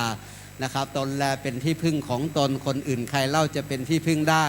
เมื่อมาพึ่งพระพุทธพระธรรมพระสงฆ์อันเป็นสรณะสูงสุดและก็ยังประโยชน์พระพุทธเจ้าสอนละชั่วทำดีทำจิตให้บริสุทธิ์สอนในการสร้างสรรค์ครีเอทีฟทางกายวาจาใจนะครับเน้น cultivation หรือการสะสมperfection หรือคุณงามความดีหรือบารมีธรรมทางกายวาจาใจของเราโดยตลอดนะครับเมื่อละชั่วทำดีทำจิตให้บริสุทธิ์ชีวิตก็มีความปลอดโปร่งโล่งเบาสบายหนักแน่นมั่นคงมั่งมูลสีสุขด้วยบารมีธรรมหลังจากมีอยู่มีกินมีใช้มีพอใจมีตามสมควรแล้วก็ระลึกนึกถึงของบุคคลสาธารณะวัดเป็นศูนย์กลางแห่งการเกื้อกูลแด่สาธารณประโยชน์ไม่ว่าจะเป็นการพบปะอนุเคราะห์เกื้อกูลแก่คนยากไร้คนทั่วไปหรือคนที่มีศีลมีธรรมที่สูงส่งเป็นเครือข่ายแห่งการบำเพ็ญมหากุศลนะครับเป็นเน็ตเวิร์กที่สำคัญตอนนี้เป็นงานบุญใหญ่คณะผู้บริหารและขบวนแห่นะครับของมหาวิทยาลัยเชียงใหม่ได้เดินทางนะครับขึ้นมาสู่ที่วัดฝายหินเรียบร้อยแล้วครับกำลังเข้าสู่ในบริเวณนะครับตอนนี้ก็ขออนุโมทนาสาธุการต้อนรับนะครับคณะกฐินสามัคคีมหากุศลแห่งมหาวิทยาลัยเชียงใหม่นะครับนำโดยคณะผู้บริหารมหาวิทยาลัยเชียงใหม่นะครับรองอธิการบดีมหาวิทยาลัยเชียงใหม่อธิการบดีมหาวิทยาลัยเชียงใหม่รองอธิการบดีมหาวิทยาลัยเชียงใหม่นะครับแล้วก็ที่สำคัญที่สุดคณะผู้บริหารและก็บุคลากรทุกคณะทุกภาคส่วนนะครับได้เมตตาเดินทางเอากลับเรียนเชิญนะครับขึ้นไปข้างหน้าด้วยความเคารพอย่างสูงนะครับตอนนี้นะครับเราทุกท่านได้นะครับมาถึงวาระสำคัญอย่างยิ่งนะครับนำโดยท่านอธิการบดีมหาวิทยาลัยเชียงใหม่นะครับท่านศาสตราจารย์ดร.นายแพทย์พงษ์ลักษณ์บัณฑิตมงคลนะครับอธิการบดีมหาวิทยาลัยเชียงใหม่ซึ่งในขณะนี้นะครับก็ได้มีท่านศาสตราจารย์นะครับนายแพทย์นะครับซึ่งเป็นประธานที่สูงสุดนะครับได้เมตตาเดินทางมาร่วมอนุโมทนายินดีนะครับอย่างยิ่งในการเดินทางมาในครั้งนี้ให้เป็นสิริมงคลสร้างความอบอุ่นใจแก่บรรดาบุคลากรมหาวิทยาลัยเชียงใหม่เป็นอย่างยิ่งนะครับอันนั้นในขณะนี้ก็ใกล้เวลาที่เราทุกท่านจะเข้าร่วมในการประกอบพิธีกรรมสำคัญในการทอดกฐินสามัคคีมหากุศลประจำปีพุทธศักราช 2565 ณ วัดฝายหินนะครับอันเป็นวัดในอุปถัมภ์ของมหาวิทยาลัยเชียงใหม่ซึ่งในขณะนี้นะครับเจ้าหน้าที่กำลังจัดเตรียมสถานที่เขาเรียนเชิญนะครับคณะศรัทธาสาธุชนพุทธบริษัททุกท่านนะครับที่ได้เมตตาเดินทางมาในบริเวณวัดฝายหินจากวนกฐินสามัคคีมหากุศลนะครับที่ได้บันเทิงได้แห่นะครับได้แสดงออกถึงความปราบปลื้มปิติปราโมทย์ชื่นเชิมบันเทิงในธรรม ของการปิติยินดีในกุศลธรรมอย่างอบอุ่นและมีความสุขแล้วก็มานั่งพักผ่อนอยู่ข้างในบริเวณวัดฝายหินนะครับ ซึ่งได้มีเก้าอี้เตรียมไว้ในศาลานะครับประลำหน้าศาลา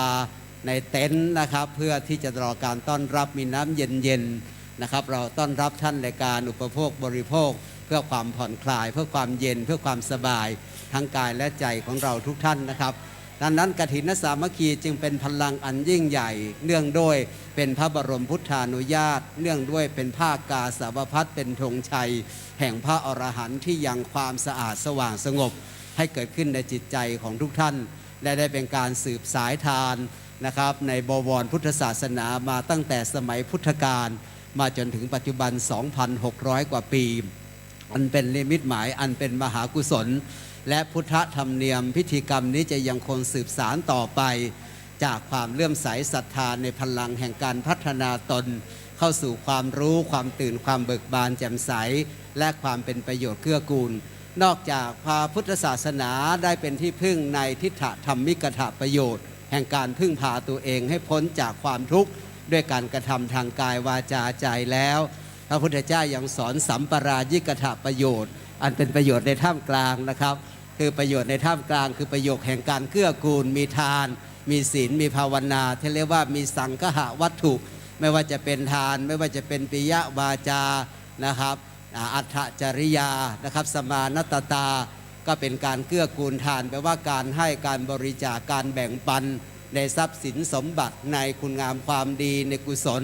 นะครับอัตถจริยาบำเพ็ญประโยชน์ใช้ศักยภาพใช้พลังงานใช้สติปัญญาในการขวนขวายเกื้อกูลบำเพ็ญประโยชน์สาธารณะให้มากขึ้น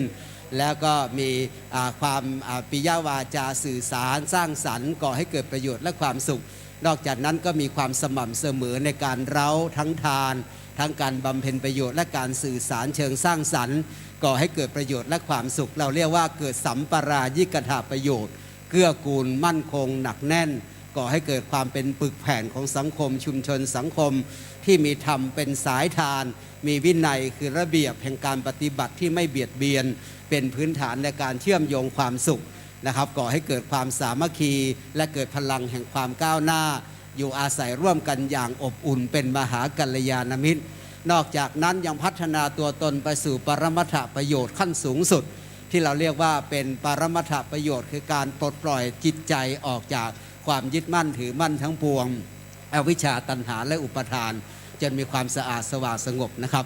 ตอนนี้เราจะใกล้เวลาที่จะร่วมกันประกอบพิธีกรรมตอนนี้ขอเรียนเชิญนะครับแขกผู้มีเกียรติทุกท่านที่ได้ให้ความกรุณานะครับช่างฟ้อนก็ดีคณะนะครับผู้ร่วมขบวนทุกท่านที่เดินทางขึ้นมาที่วัดฝายหินแล้วขอกราบเรียนเชิญท่านเข้ามานั่งในที่รับรองนะครับอันเป็นศาลา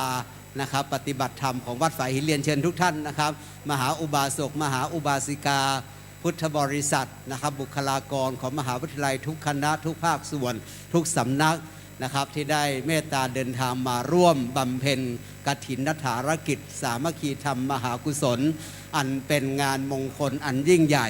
นะครับของพุทธบริษัททั้งปวงซึ่งได้เกิดกุศลฉันทะสามัคคีนัดหมายแห่งการมาร่วมระดมทุนระดมธรรมน้อมนำชีวิตให้เกิดประโยชน์และความผาสุกในทางจิตวิญญาณร่วมกันนะครับเป็นการเพิ่มพูนกุศลบุญราศีที่พระพุทธเจ้าท่านตรัสไว้ว่าและสุโขปุญญสะอุจโยการสั่งสมบุญหรือคุณความดีนำมาซึ่งความสุขนะครับศรัทธาสาธุปฏิทิตาศรัทธาหรือความเชื่อมั่นในคุณงามความดีที่ตั้งมั่นไว้ดีแล้ว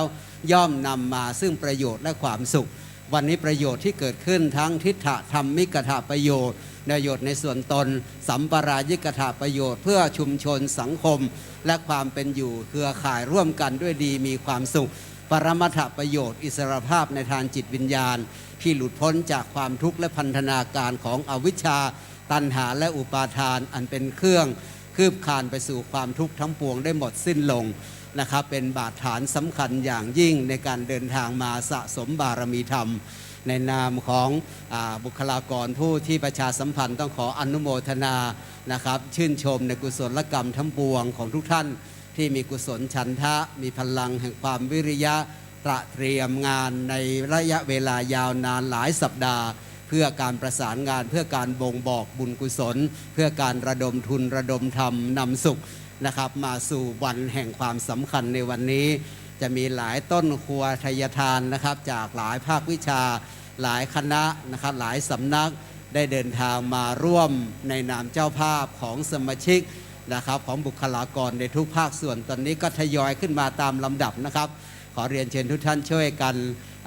นำนะครับครัวเครื่องทายธรรมทายทานทั้งปวงนะครับมาตั้งไว้ในที่จัดเตรียมในธรรมศาลาแห่งนี้นะครับเพื่อที่จะเป็นการเตรียมความพร้อมให้มีความงดงามในเบื้องต้นและมีความเหมาะเจาะเหมาะจดในท่ามกลางและมีความบริสุทธิ์ในที่สุดเพื่อจะยังประโยชน์ให้เกิดขึ้นอย่างสมบูรณ์แท้จริงนะครับซึ่งในขณะนี้เรากำลังเตรียมความพร้อมในทุกๆด้านของกายทางวาจาทางใจนะครับความพร้อมเพียงของหมู่คณะนำมาซึ่งความสุขสังคสะสามัคคีนะครับการพร้อมเพรียงและความพลังแห่งความเป็นหนึ่งเดียวของมหาวิทยาลัยเชียงใหม่นะครับเป็นความประสงค์อย่างสูงยิ่งของคณะผู้บริหารนำโดยท่านอธิการบดีมหาวิทยาลัยเชียงใหม่นะครับซึ่งในวันนี้ท่านนายแพทย์เกษมวัฒนชัยนะครับประธานสภามหาวิทยาลัยเชียงใหม่แล้วก็ท่านอธิการบดีนะครับท่านศาสตราจารย์ดร.นายแพทย์พงษ์ลักษณ์ศรีบัณฑิตมงคลพร้อมด้วยรองอธิการบดีผู้ช่วยอธิการบดีคณะบดีของทุกคณะผู้อำนวยการทุกสำนักบุคลากรทุกท่านนะครับรู้สึกมีความปลาบปลื้มปิติยินดีชื่นชมอนุโมทนายินดีในกุศลฉันทะสามัคคีธรรมของพุทธบริษัททุกภาคส่วนนะครับตอนนี้มีการนำขบวนขึ้นมายังไม่หมดไม่สิ้นทยอยขึ้นมาตามลำดับนะครับยอมนำมาซึ่งความปราบปลื้มปิติยินดีอันเป็นมหากุศลอย่างสูงนะครับที่ทุกภาคส่วนได้มีส่วนร่วมกันในการระดมทุนระดมธรรมในการทำนะครับนอกจากนั้นยังมีกองทุนสามัคคีนะครับของหลวงพ่อธรรมชโยด้วยนะครับมีป้ายมาร่วมกับมหาวิทยาลัยเชียงใหม่ก็ขออนุโมทนานะครับใน 5,000 วัดด้วยก็เรียกว่ามีป้ายมาร่วมอนุโมทนากับทางมหาวิทยาลัยเชียงใหม่ซึ่งเข้าใจว่าทางวัดก็ได้ร่วมกันครับ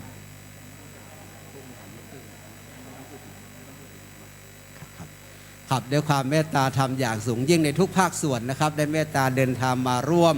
อนุโมทนาโดยเฉพาะมหาวิทยาลัยเชียงใหม่ของเราซึ่งเป็นศูนย์กลางนะครับของการบำเพ็ญมหากุศลบารมีธรรมนะครับเป็นศูนย์กลางแห่งการพัฒนากายวาจาใจชีวิตทางวิชาการและทางการบริหารการจัดการนะครับนำผสานหลักพุทธธรรมเพื่อการสร้างความรู้ตื่นเบิกบานและความสงบสุขนะครับนำมาซึ่งประโยชน์และความสุขอย่างยิ่งใหญ่พร้อมเพรียงกันนะครับจริงๆขอตอนนี้เรียนเชิญทุกท่านนะครับที่ข้างหน้ายังมีเก้าอี้นะครับรองรับท่านอยู่นะครับและข้างในก็ยังคงมีเก้าอี้ขอกราบเรียนเชิญผู้บริหารทุกท่านนะครับเข้ามาในธรรมศาลาแห่งวัดฝายหินแห่งนี้นะครับเพื่อที่จะได้ร่วมกันนะครับในการบำเพ็ญมหากุศลถวายผ้ากฐินทานขอเรียนเชิญนะครับแขกผู้มีเกียรติทุกท่านในเก้าอี้นะครับที่รับรองในหน้าธรรมศาลาปฏิบัติธรรมของวัดฝายหินแห่งนี้นะครับเพื่อที่จะได้ร่วมกันในการสาธุการในการประกอบพิธีซึ่งการทำบุญกฐินมหากุศลนั้นเป็นงานบุญอันจำกัดด้วยกาละหรือการเวลาเพียงระยะเวลา1 เดือนหลังจากออกพรรษาจนถึงวันขึ้น15 ค่ำวันเพ็ญเดือน12ซึ่งตรงกับเดือนยี่เป่งนะครับของทางเหนือที่จะถึงอีกไม่กี่วันนะครับซึ่งเป็นประเพณีธรรมเนียมนะครับอันเก่าแก่โบราณและก็เป็นพุทธธรรมเนียมประเพณีที่จะต้องมีความพร้อมนะครับในการจำกัดการเวลาของการบำเพ็ญมหากุศลในทานกฐินซึ่งเป็นช่วงระยะเวลาที่จำกัดและก็เป็นสังฆทานอันประเสริฐอันเกิดจากมติของคณะสงฆ์ได้พิจารณาได้จัดสร้างได้ระดมบอกบุญกับญาติโยมและก็เป็นอานิสงส์แห่งสังฆะที่ได้บำเพ็ญประโยชน์เกื้อกูลตลอดไตรมาส3 เดือนในระหว่างคณะสงฆ์ดำรงไว้ซึ่งพระธรรมวินัยศึกษาพระธรรมวินัยเผยแผ่พระธรรมวินัยเกื้อกูลแก่ญาติโยมสาธุชนได้รับอานิสงส์ทั่วจากการอยู่จำพรรษายาวนานของท่าน3 เดือนนะครับก็ได้มีโอกาสมาน้อมนำแล้วก็นำมาซึ่งประโยชน์เกื้อกูลการมองเห็นประโยชน์และความสุขร่วมกันของในทางโลกและทางธรรมการเกื้อกูลกันในการอนุเคราะห์ นะครับในการสร้างศรัทธาสะพานเชื่อมระหว่างนะครับทางโลกและทางธรรมเป็นการเกื้อหนุนเพื่อก่อให้เกิดประโยชน์อย่างสูงต่อการดำรงอยู่ของชีวิตและก็บารมีธรรมอันปลอดโปร่งและนำไปสู่ซึ่งความสุขอันยิ่งใหญ่นะครับในภายภาคหน้าอันนั้นในทิฏฐธรรมิกถประโยชน์ในสัมปรายิกถประโยชน์และปรมัตถประโยชน์ขั้นสูงสุดนะครับทั้ง3การที่เราทั้งหลายได้ร่วมกันดัดนี้ได้เวลานะครับที่จะเป็นมหามงคลยิ่งนะครับที่ฝ่ายพิธีการจะได้เริ่มในการจัดการเพื่อจะทำการถวายกฐินทานมหากุศลประจำปีพุทธศักราช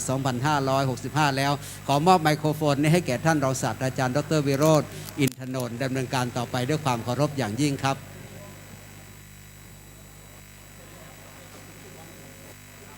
ครับขอบคุณท่านอาจารย์ดร.ส่งเสริมแสงทองจากภาควิชามนุษยสัมพันธ์คณะมนุษยศาสตร์ครับวันนี้ก็เลยได้คนช่วยกันหลายคนนะครับในส่วนของภาคของพิธีกรรมทางศาสนานะครับตอนนี้ต้นน่าจะขึ้นมาหมดเสียงแล้วมาเสียงแต่ขาขางป้ายท่านอยู่ป้ายหนึ่ง มาใจมีกระป้ายประดายนะครับนอกกำลังป้ายถ่ายหูปประดายนะครับก็คิดว่าในส่วนของต้นกฐินของเฮาถึงหมดนะครับได้ขึ้นมาอยู่ในพิธีของเฮาเสร็จเรียบร้อยหมดแล้วนะครับเนาะซึ่งพิธีกรรมในการที่เราจะได้ทอดถวายผ้ากฐินในวันนี้นะครับก็จะเริ่มต้นที่คุณสรวุฒิชัยอินนะครับก็จะได้เป็นคนลำดับพิธีการในการที่เราจะได้ทอดถวายผ้ากฐินในวันนี้นะครับครับก็เรียนเชิญครับครับกับเรียนท่านประธานในพิธีครับท่านศาสตราจารย์เกียรติคุณนายแพทย์เกษมวัฒนชัยนายกสภามหาวิทยาลัยเชียงใหม่ครับท่านศาสตราจารย์ดร.นายแพทย์พงษ์รักศรีบัณฑิตมงคลท่านที่การบดีพร้อมทั้งท่านผู้บริหารหัวหน้าส่วนงานและบุคลากรมหาวิทยาลัยเชียงใหม่ที่เคารพทุกท่านครับขอนำทุกท่านเข้าสู่พิธีทำบุญทอดกฐินมหาวิทยาลัยเชียงใหม่ประจำปี 2565 ขอโอกาสคณะสงฆ์นะครับในการดำเนินพิธีต่อไปครับลำดับแรกครับขออนุญาตเรียนเชิญท่านประธานในพิธีท่านศาสตราจารย์เกียรติคุณนายแพทย์เกษมวัฒนชัยนายกสภามหาวิทยาลัยเชียงใหม่ครับได้น้อมถวายผ้าห่มพระพุทธรูปเบื้องหน้าพระพุทธปฏิมาครับ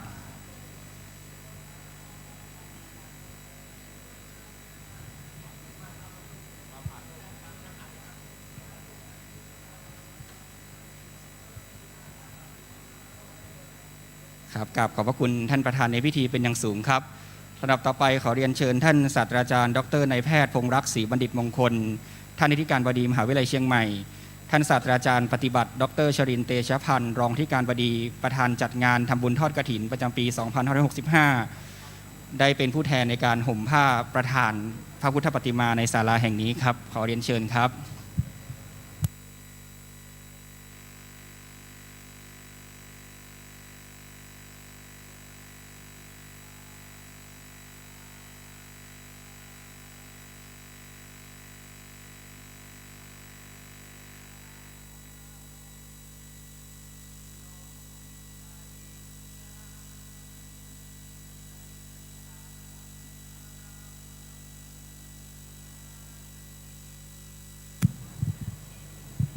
ครับเมื่อย่างเข้าสู่ฤดูหนาวนะครับตามล้านนาประเพณีก็จะมีความผูกพันในวิถีชีวิต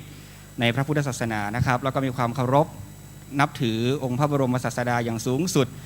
แม้องค์สมเด็จพระสัมมาสัมพุทธเจ้าปรินิพพานไปนานแล้ว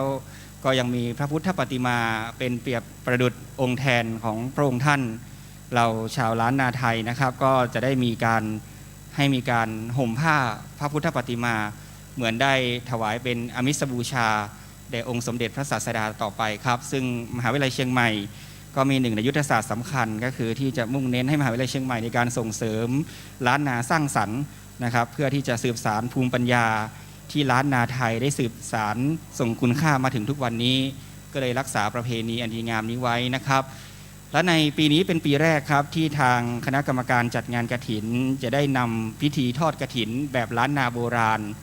ซึ่งท่านรองศาสตราจารย์ดร.วิโรจน์ อินทนนท์นะครับและคณะได้ปริวัติมาจากคัมภีร์โบราณ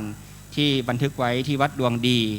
จังหวัดเชียงใหม่ แล้วก็ได้เก็บรักษาไว้ที่ท่านพระครูอดุลศิลกิจ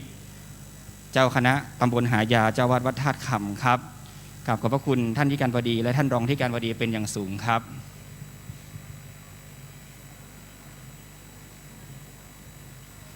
ครับลำดับต่อไปขอเรียนเชิญท่านศาสตราจารย์ดรนายแพทย์พงษ์รักษ์ศรีบัณฑิตมงคลอธิการบดีมหาวิทยาลัยเชียงใหม่จุดธูปเทียนบูชาพระรัตนตรัยครับขอเรียนเชิญท่านผู้บริหารคณาจารย์บุคลากรและพุทธศาสนิกชนทุกท่านน้อมประนมมือครับ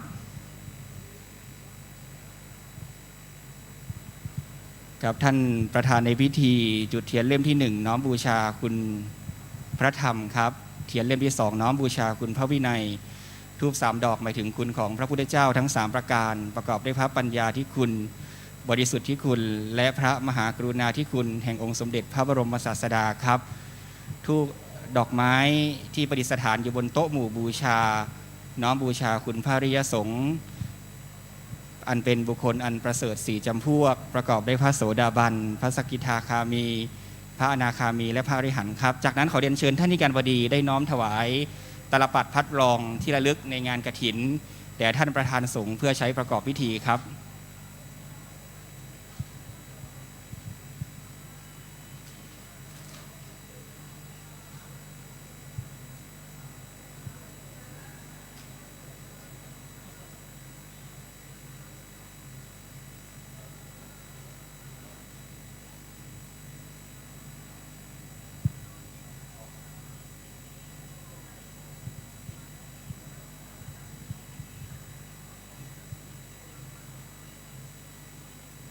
ครับพร้อมนั้นท่านที่การบดีจะได้ถวายเทียนปฏิโมกข์นะครับเพื่อคณะสงฆ์จะได้ใช้ในการทำสังฆกรรมลงพระอุโบสถต่อไปครับกราบขอบพระคุณท่านที่การบดีเป็นอย่างสูงครับในโอกาสนี้ขอเรียนเชิญท่านพ่ออาจารย์เฉลิมเวชอุปธรรมจากคณะแพทยศาสตร์มหาวิทยาลัยเชียงใหม่นำกล่าวคำบูชาพระรัตนตรัยและสมทานเบญจศีลต่อไปขอเรียนเชิญครับ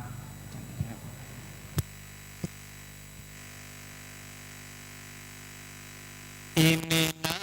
สการเณพุทธังอภิปูชยามาอิมินาสการเณธัมมังอภิปูชยามาอิมินาสการเณสังฆังอภิปูชยามาอะระหังสัมมาสัมพุทโธภควาพุทธังภควันตังอภิวาเทมิสวากขาโตภควตาธัมโมธัมมังนามัสสามิสุปฏิปันโนภควโตสาวกสังโฆสังฆังนะมามิมะยังพันเตติสรเนนะสหปัญจศีลานิยาจามาทุติยัมปิมะยังพันเตติสรเนนะสหจะศีลานิยาจามาตติยัมปิมะยังพันเตติสรเนนะสหปัญจศีลานิยาจามานะโมตัสสะภะคะวะโตอะระหะโตสัมมาสัมพุทธัสสะนะโมตัสสะภะคะวะโตอะระหะโตสัมมาสัมพุทธัสสะนะโมตัสสะภะคะวะโตอะระหะโตสัมมาสัมพุทธัสสะ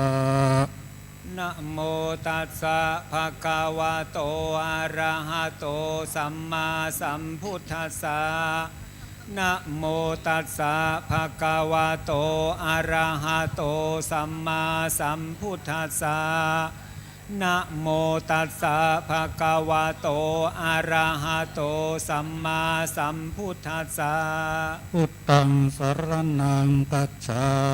มิ พุทธังสรณังกัจฉา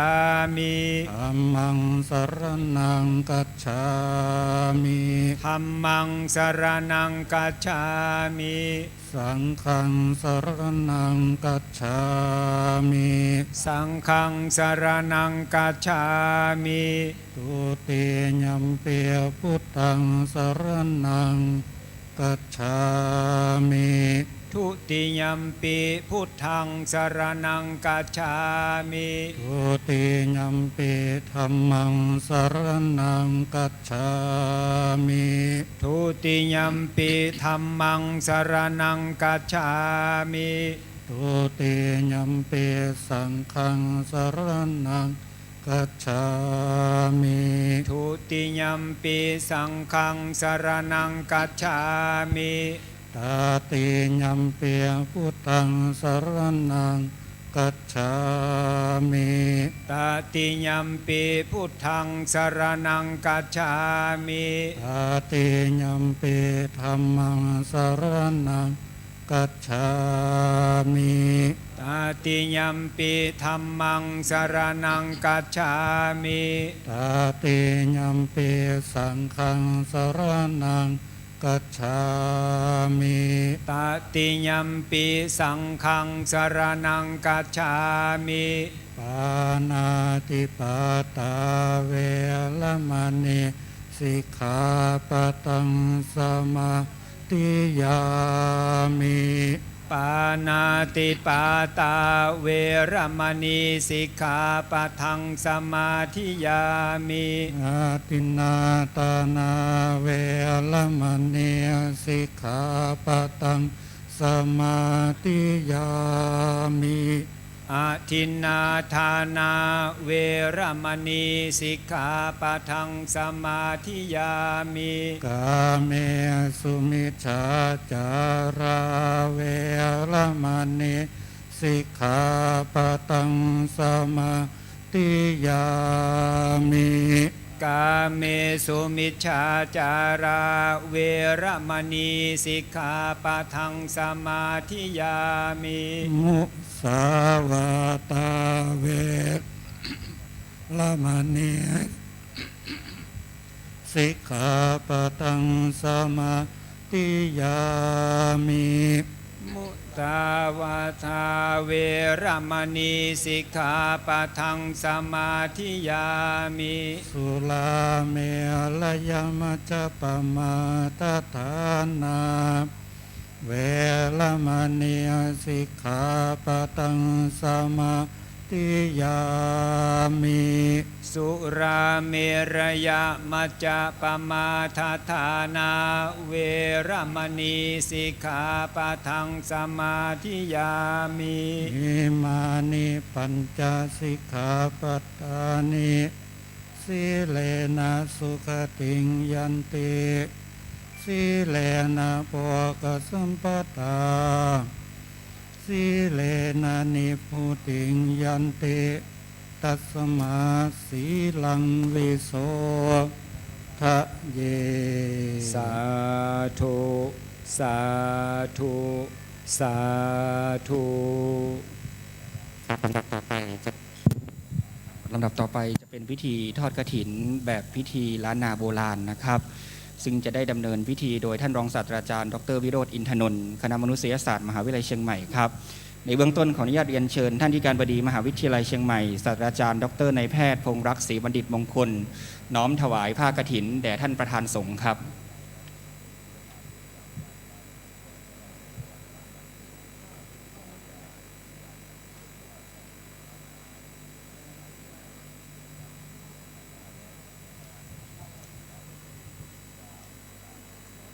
ครับผมจากนั้นขออนุญาตเรียนเชิญท่านอาจารย์ผู้ประกอบพิธีทั้ง4ท่านนะครับประกอบด้วยท่านผู้ช่วยศาสตราจารย์ดร.สมหวังแก้วสุฟองครับผู้ช่วยศาสตราจารย์ดร.แสวงแสนบุตรท่านอาจารย์ดร.ส่งเสริมแสงทองและท่านอาจารย์ดร.สมทบพาจรทิศครับ4มุมเพื่อที่จะได้อัญเชิญผ้ากฐินที่ท่านประธานสงฆ์จะได้มอบให้มา ดำเนินการตามพิธีโบราณล้านนาครับในโอกาสนี้ขอเรียนเชิญท่านรองศาสตราจารย์ดร.วิโรจน์ อินทนนท์ได้ดำเนินพิธีต่อไปขอกราบเรียนเชิญครับ ครับในตอนนี้ฝ่ายศาสนพิธีนะครับ จะได้นำเอาผ้ากฐินมาคลี่ออกนะครับและผ้ากฐินที่คลี่ออกนั้นจะได้คลุมในทางด้านของเจ้าภาพนะครับทั้ง4ท่านวันนี้นับทั้ง4ท่านแล้วก็จะได้เป็นท่าน4สอนะครับ4สอก็จะมีสมทบส่งเสริมแสวงสมหวังนะครับก็เอาสมหวังไว้สุดท้ายนะครับท่าน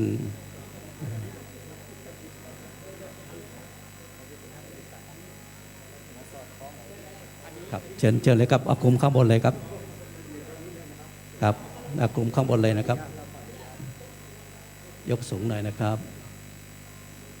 ครับจะยืนอยู่ข้างบนตรงนั้นแหละนะครับกับลำดับจากนี้ไปจะได้กล่าวคำยอคุณพระสงฆ์นะครับ3จบก่อนนะครับสังโฆวิสุทโธวรตะขินัยโยสันตินทริโยสัพพมลาปหิโนกุเนหิเนเกหิสมิติปัตโตอนาสโวตังปนามามิสังฆั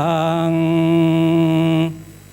สังโฆวิสุทโธวรตะขินัยโยสันตินทริโยสัพพมลาปหิโนคุเนหิเนเกหิสมิติปัตโตอนาสโวตังปนามามิสังฆังสังโฆวิสุทโธวรตะขินัยโยสันตินทริโยสัพพมลาปหิโนคุเนหิเนเกหิสมิติปัตโตอนาสโวตังปนามามิสังฆังสา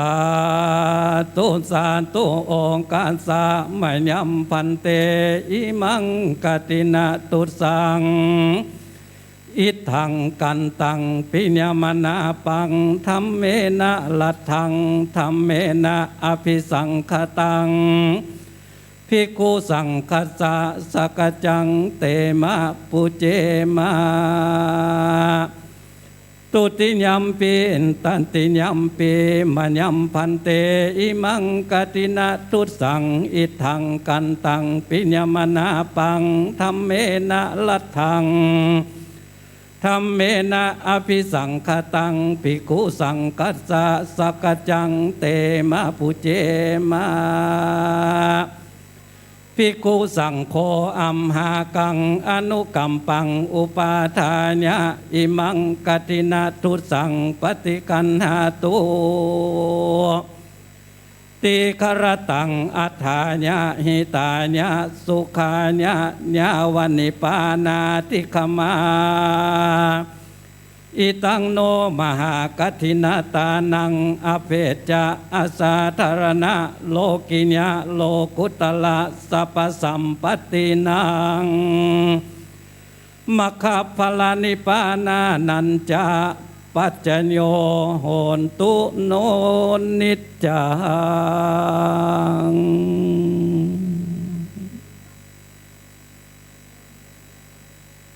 กับซึ่งลำดับจากนี้ไปฝ่ายศาสนาพิธีก็จะได้พับผ้า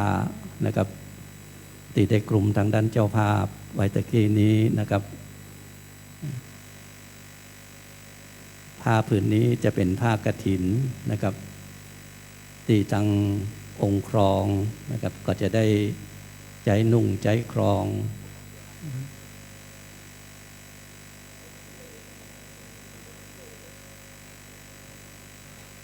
ครับเมื่อพับผ้าจัดเข้าอยู่ในรูปแบบเดิมเสร็จเรียบร้อยแล้วนะครับ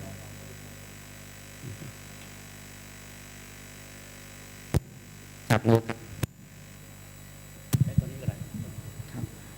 ในโอกาสนี้ขออนุญาตเรียนเชิญท่านศาสตราจารย์ปฏิบัติดร.ชรินทร์ เตชะพันธ์รองอธิการบดี ในฐานะประธานจัดงานทำบุญทอดกฐินในปีนี้นะครับ ได้น้อมถวายผ้ากฐินที่ได้ยอคุณพระสงฆ์และกล่าวคำถวายเมื่อสักครู่แล้ว น้อมถวายแด่พระคุณเจ้ารูปที่สองครับขอเรียนเชิญครับ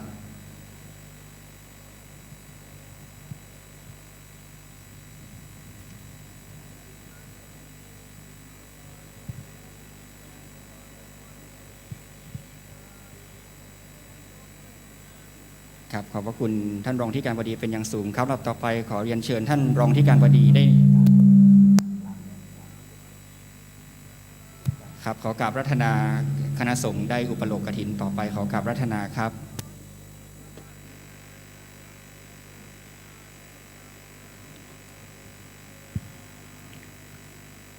สุนาตุเมพันเตสังโฆ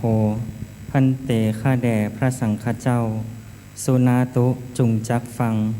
วจนังยังกรรมเมแห่งข้าพาสมานัสสะอันจะกล่าวบัดนี้เตอะในการบัดนี้ผ้ามหากฐินผืนผ้าเสดของมหาวิทยาลัยเจียงใหม่ มีศาสตราจารย์เกียรติคุณนายแพทย์เกษมวัฒนชัยนายกสภามหาวิทยาลัยศาสตราจารย์ด็อกเตอร์นายแพทย์พงษ์รักษ์ศรีบัณฑิตมงคลอธิการบดีพร้อมด้วยคณะผู้บริหารกรรมการคณาจารย์เจ้าหน้าที่และนักศึกษาทุกคนก็แลผ้ากฐินนี้มาบังเกิดเป็นลาภอันใหญ่ในถ้ำกลางแห่งสังฆะในอารามที่นี้แลเฮาตั้งหลายอันเป็นสังฆะตังมวลจักสังวิภาคแบ่งปันกันกบพับได้พี่ว่าพระสังฆเจ้าตนใดตนหนึ่งมีผ้าอันหม่นหมองปูดขาดปวกกัดแมงยำโจรคุบเอาไปน้ำปัดไหลไฟไหม้ดังอัน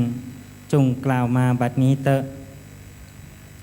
ในการบัดนี้ข้าก็ถามพระคณะสังฆเจ้าตั้งหลายตั้งมวลแล้วแล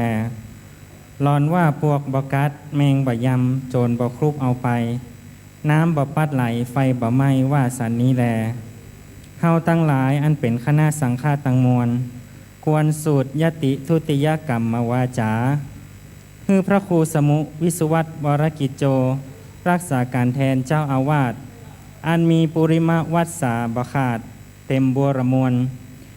เพื่อให้ได้บังเกิดยังอานิสงส์5ประการมีอนามันตจาระเป็นต้นตามดังกรรมพระพุทธเจ้าเทศนาว่าอนุชานามิภิกขเววัดสังวุฒานังกาทินังอัฏฐริตุงดังนี้แลพิว่าคำอันข้ากล่าวนี้ยังเข้าใจเปิงใจแก่สังฆเจ้าตั้งหลายมวลดังอันจุงตุนหีภาวะอยู่บปากพิว่าบ่เข้าใจบ่เปิงใจแก่สังฆเจ้าตนใดตนหนึ่งดังอันเปิงกล่าวมาบัดนี้เตอะบัดนี้ข้าก็รู้ว่าเปิงใจแก่สังฆเจ้าตั้งมวลแล้วแลสังโฆลุจจติสังโฆลุจจติสังโฆลุจจติ สาธุ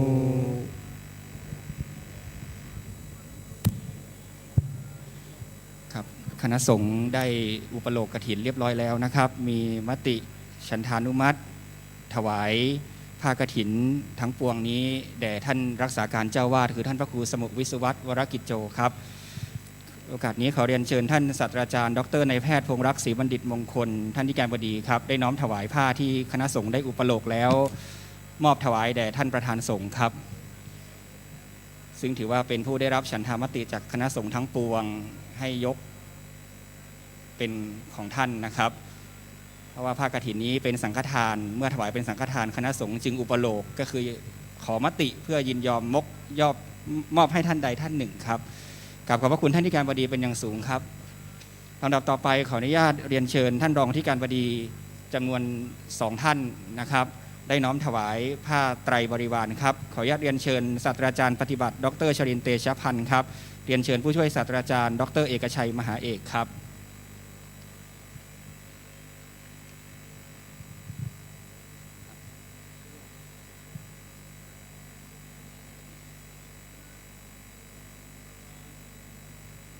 ครับเมื่อได้ถวายผ้าไตรบริวารแล้วนะครับ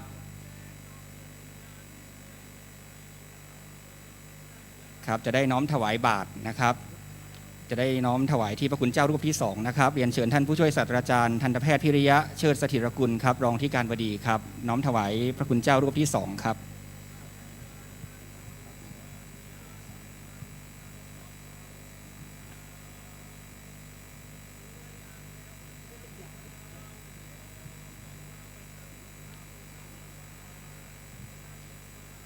ครับกับขอบพระคุณท่านผู้บริหารทุกท่านเป็นอย่างสูงครับลำดับต่อไปเจ้าหน้าที่ฝ่ายศาสนพิธีนะครับจะได้เทียบบริวารกฐินส่วนอื่นๆเพื่อจะได้เรียนเชิญท่านผู้บริหารท่านหัวหน้าส่วนงานแล้วก็ผู้แทนนักศึกษานะครับได้น้อมถวายในวาระที่2ต่อไปครับในส่วนของบริวารกฐินครับ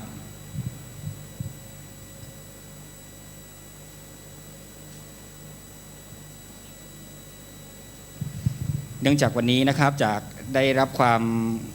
กรุณาอย่างยิ่งจากท่านหัวหน้าส่วนงานจำนวนมากนะครับจำนวน46ส่วนงานที่ตอบรับแล้วก็เข้ามาร่วมงานในวันนี้นะครับก็ทางฝ่ายศาสนพิธีต้องขอประทานอภัยทุกท่านครับเนื่องจากว่าคณะสงฆ์มีทั้งสิ้น19รูปนะครับเราจะถวายเป็น2ชุดอาจจะไม่สามารถเรียนเชิญทุกท่านได้ทั่วถึงนะครับถือว่าขอให้ทุกท่านได้มีส่วนในการถวายทานนี้แล้วก็ได้รับมหาอานิสงส์ด้วยกันนะครับต้องขอกราบขออภัยแล้วก็ขออนุโมทนาบุญกับทุกท่านด้วยนะครับ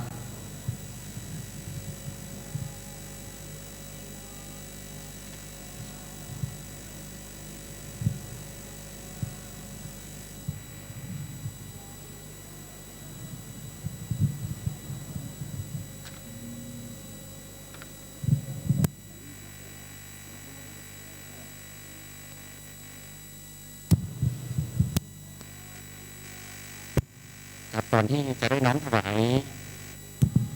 แด่คณะสงฆ์นะครับตามล้านนาประเพณีจะได้น้อมถวายกันพระพุทธก่อนนะครับในโอกาสนี้ขอเชิญผู้แทนนักศึกษาจำนวน3ท่านนะครับคือนางสาวกัญญาภาปลูกปัญญารองประธานสภานักศึกษามหาวิทยาลัยเชียงใหม่นายธีรเดชชั้นสุวรรณหัวหน้าฝ่ายเลขานุการสภานักศึกษานายน้ำเพชรคงศิริคณะกรรมการกลางหอพักนักศึกษาผู้แทนคณะกรรมการหอพักนักศึกษาทั้ง3ท่านครับได้น้อมถวายกันพระพุทธครับขอเชิญน้องทั้ง3ท่านที่เบื้องหน้าพระพุทธปฏิมาได้เลยนะครับ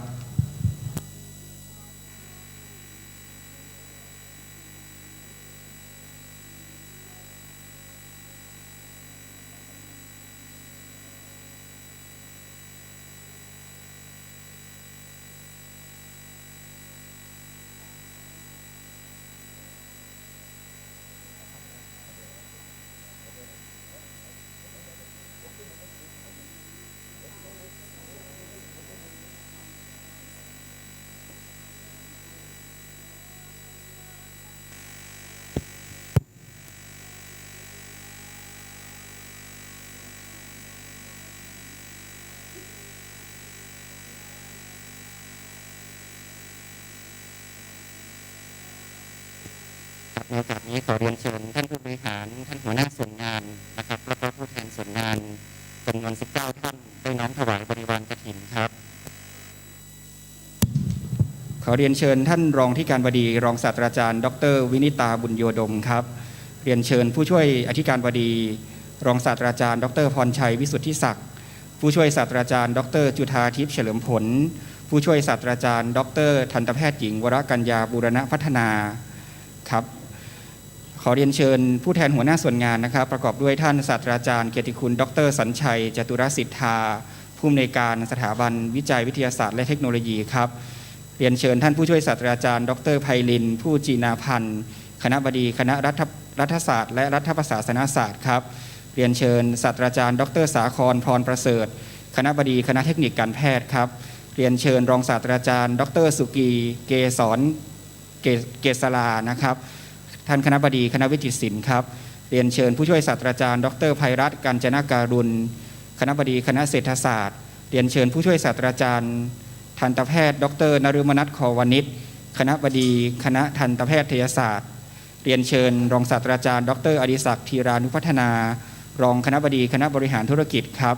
เรียนเชิญผู้ช่วยศาสตราจารย์ดร.ดรุณีนาพรมคณบดีคณะเกษตรศาสตร์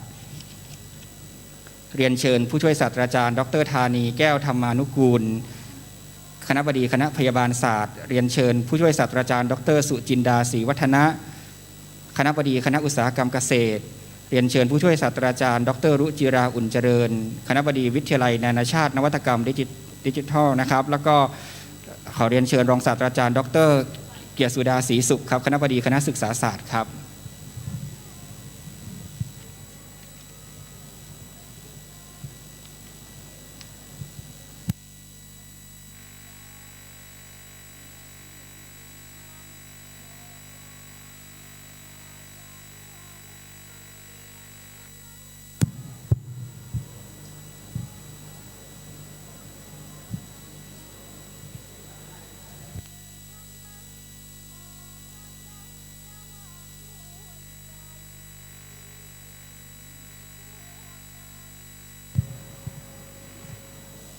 ครับอีก3ท่านขออนุญาตเรียนเชิญผู้แทนได้เลยครับ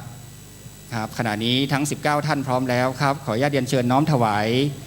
แด่คณะสงฆ์โดยพร้อมกันครับขออนุโมทนากับทุกท่านด้วยนะครับ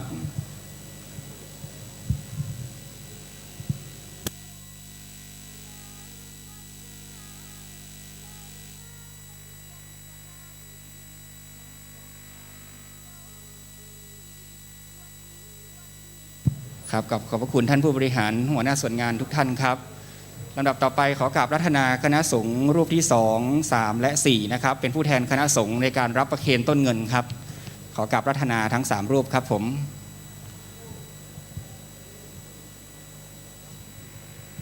ครับขออนุญาตเชิญท่านผู้บริหารหรือผู้แทนส่วนงานนะครับที่ได้จัดเตรียมต้นเงินและของบริวารต่างๆที่ได้นำมาเทียบไว้ที่โต๊ะนะครับได้เข้ามาถวายแด่พระคุณเจ้าผู้เป็นผู้แทนคณะสงฆ์ในโอกาสนี้ได้เลยนะครับกับผมขออนุญาตเนื่องจากว่าได้รับชื่อมานะครับอาจจะไม่ครบถ้วนขออนุญาตเรียนเชิญเป็นผู้แทนจากทุกส่วนงานเลยนะครับที่ได้นำต้นเงินและของบริวารกฐินมาเทียบไว้ที่โต๊ะครับขอเรียนเชิญเป็นผู้แทนก็ได้ครับจะมีผู้แทนคณะสงฆ์ไปรับนะครับ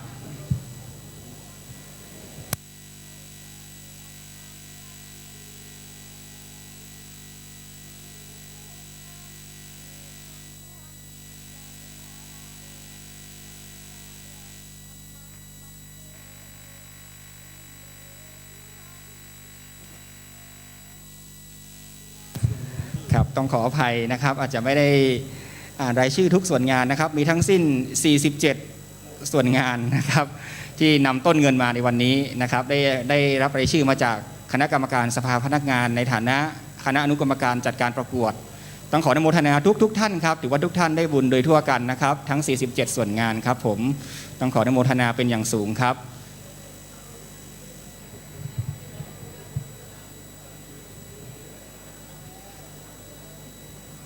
ผลได้เรียงครับผลได้แล้วนะครับจะประกาศช่วงใดเดี๋ยวหลังจากนั้นท่านโอเคครับครับขอเชิญทุกท่านได้เลยนะครับถือว่าเป็นสามัคคีทานครับเป็นความสมัครสมานสามัคคีของมหาวิทยาลัยเชียงใหม่ทุกส่วนงานหน่วยงานนะครับในสังกัดได้น้อมถวายแด่คณะสงฆ์ครับ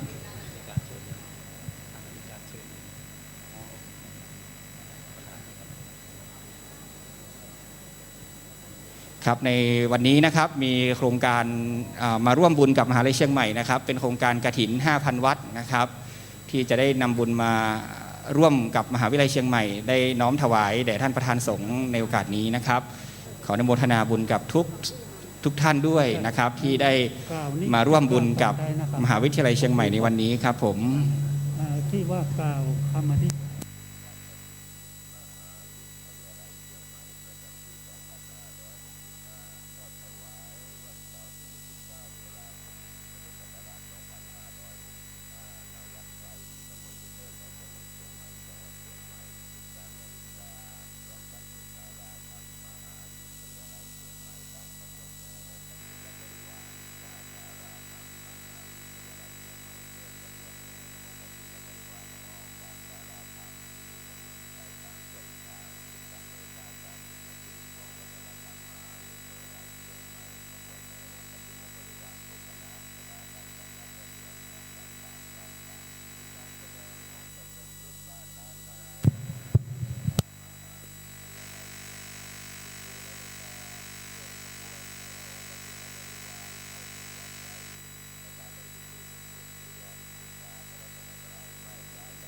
ครับก่อนที่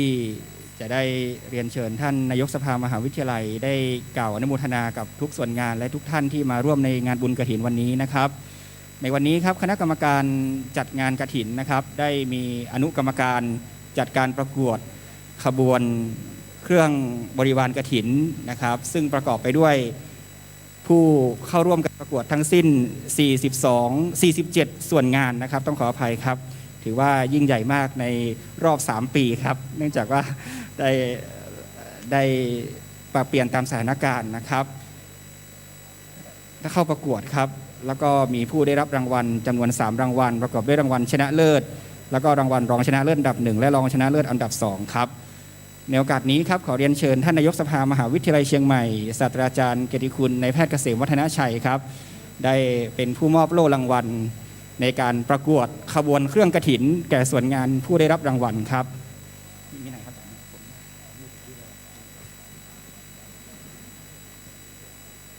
ครับส่วนงานที่ได้รับรางวัลรองชนะเลิศอันดับ1ครับ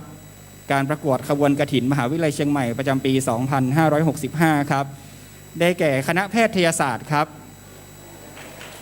รองชนะเลิศอันดับ2อันดับ1ครับขออภัยครับก็คือรางวัลที่3นะครับ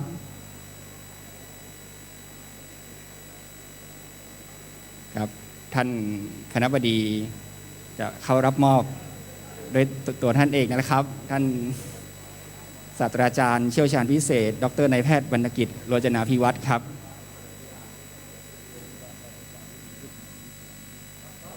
ครับและท่านรองศาสตราจารย์แพทย์หญิงยุภาสุมิสุวรรณนะครับที่ปรึกษาผู้ทรงคุณวุฒิคณะแพทยศาสตร์ได้เข้ารับมอบจากท่านนายกสภามหาลัยครับลำดับต่อไปครับรางวัลรองชนะเลิศอันดับ1ครับได้แก่คณะศึกษาศาสตร์ครับ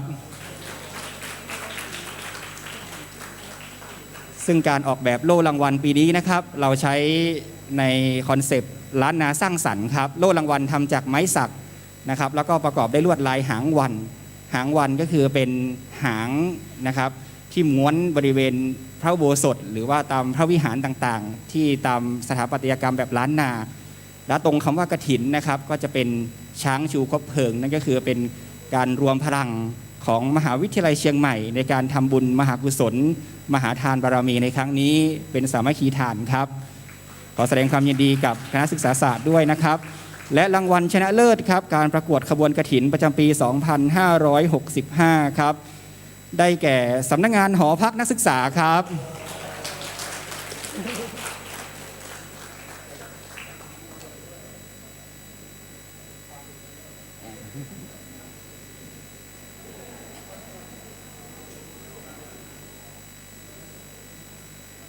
ครับท่านรองศาสตราจารย์ดร.ธนารักษ์สุวรรณประพิตรครับผู้อำนวยการสำนักงานหอพักแล้วก็น้องประธานกรรมการหอพักนักศึกษานะครับเข้ารับมอบจากท่านนายกสภามหาวิทยาลัยพร้อมกันนะครับ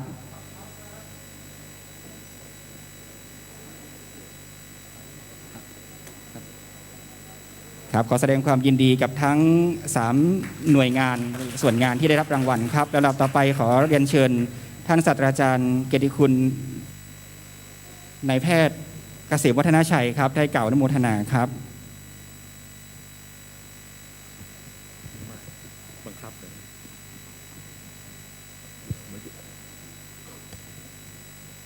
ขอกราบนมัสการประธานสงฆ์ที่เคารพพระเถราทุกเถระทุกรูปท่านอธิการบดีผู้บริหารอาจารย์นักศึกษาแล้วก็พี่ๆน้องๆชาวฝ่ายหินที่ได้มาร่วมทอดกฐินกันในวันนี้นะครับที่จริงได้กระซิบบอกพิธีกรว่าปีนี้ขอนั่งเฉยๆเพราะว่าอายุขึ้นเลข8แล้ว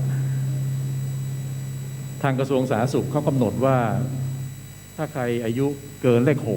6เขาเรียก608ให้ระวังนะพอเป็นโควิดแล้วอาจจะตายได้แต่ปีนี้เรา808เพราะนั้นก็มากไปกว่านั้นอีกนะฮะก็ต้องระวังตัวอันนี้เขาบอกว่าให้กล่าวอะไรก็ได้ก็เลยขอกล่าวสั้นๆครั้งแรกก็คืออยากจะพูดถึง เวลาเราวิเคราะห์สังคมไทยเนี่ยซึ่งมีอยู่ในหลายประเทศที่กวางสีแล้วก็กวางตุ้งแล้วก็หลายแห่งเนี่ยอันนั้นเป็นไทยจ้วงไทยจ้วงเนี่ยเป็นชุมชนที่พูดภาษาไทยยังไม่เจอศาสนาพุทธเพราะนั้นเขาจะใช้กูมึงเป็นหลักไม่มีบาลีไม่มีสันสกฤตอดีตนายกคึกฤทธิ์ปราโมทย์ไปเจรจากับเมาจุตงว่าขอเป็นเพื่อนกันนะอย่าทำสงครามกันเลยแล้วก็สำเร็จคุณชาติชายชุนหวันเป็นรัฐมนตรีต่างประเทศเสร็จแล้วคุณคึกฤทธิ์ก็อยากเจอพวกไทยจ้วงเขาก็จัดให้เจอก็ไปเจอคุณป้าคนหนึ่งพอพูดเท่านั้นแหละรู้เรื่องกันหมดเลยกูมึงอย่างนั้นกูอย่างนี้อะไรต่างๆคุณคึกฤทธิ์ก็ชี้หน้าป้าที่บอกเอ๊ะนี่พูดภาษาไทยนี่คุณป้าชี้หน้าคึกฤทธิ์มึงอ่ะพูดภาษาจ้วงมึงอ่ะพูดภาษาจ้วงเดี๋ยวนี้เขาก็ยังพูดอยู่แต่น้อยนะฮะแล้วก็เขายังไม่เจอศาสนาพุทธส่วนมากก็กลายเป็นวัฒนธรรมจีนผสมไปเยอะมากแล้วแต่ก็ยังข้าวปลากูมึงไปมากบเขียดก็ยังเหมือนเราหมดทุกคำนะเป็นคำโดดเป็นคำโดดสังคมไทยแบบนี้ก็ยังมีอยู่อีกเหมือนกันนะอันที่สองใน 2,000 ปีมาเนี่ยคนไทยก็จากเมืองจีนเนี่ยค่อยๆล่นมาทางตะวันตกมาที่เวียดนามเหนือก็เป็นไทยทรงดำไทยขาวไทยอะไรก็ว่าไปแล้วก็ไทยทรงดำก็ย้ายมาอยู่เมืองไทยเยอะโดยเฉพาะที่เพชรบุรีแล้วก็อีกหลายจังหวัดนะพวกเราอาจจะมีเชื้อไทยทรงดำอยู่บ้างก็ได้นะครับที่เวียดนามเหนือเนี่ยเขาเรียกเมืองแถนเนี่ยคนภาษาไทยโบราณแปลว่าฟ้าหรือบางทีก็แปลว่าเทพบนฟ้าก็ได้เป็นแถนหลวงเราก็เชื่อว่าเนี่ยฝนที่ตกต้องตามฤดูกาลเนี่ยแถนนี่แหละบันดาลแล้วตอนแรกเนี่ยความรู้เรื่องหมอก็ยังไม่มี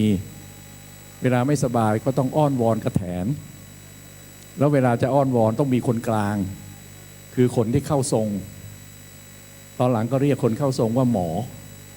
เราเลยมีคำว่าหมอผีจำได้ไหมที่จริงคำว่าผีไม่ได้แปลว่าคนตายผีแปลว่าวิญญาณของบรรพบุรุษเพราะเราเชื่อว่าเมื่อคนไทยตายแล้วเนี่ยอยู่กับลูกหลานสักพักหนึ่งจนกระทั่งลูกหลานลงเอยแล้วเนี่ยวิญญาณก็จะขึ้นไปอยู่กับแถนบนฟ้าอีกทีหนึ่งตอนนั้นเขายังไม่ได้รับพุทธเขาไม่ได้เชื่อเรื่องเกิดใหม่เขาเชื่อว่าตายแล้ววิญญาณต้องไปอยู่กับแถนบนฟ้าต่อมาก็ย้ายไปอยู่ลาวก็ตั้งประเทศเป็นสปป.ลาวขึ้นไปอยู่12ปันนาพวกไทยลื้อก็ไปอยู่12ปันนามาที่ภาคเหนือของเราก็เป็นล้านนามาทางอีสาน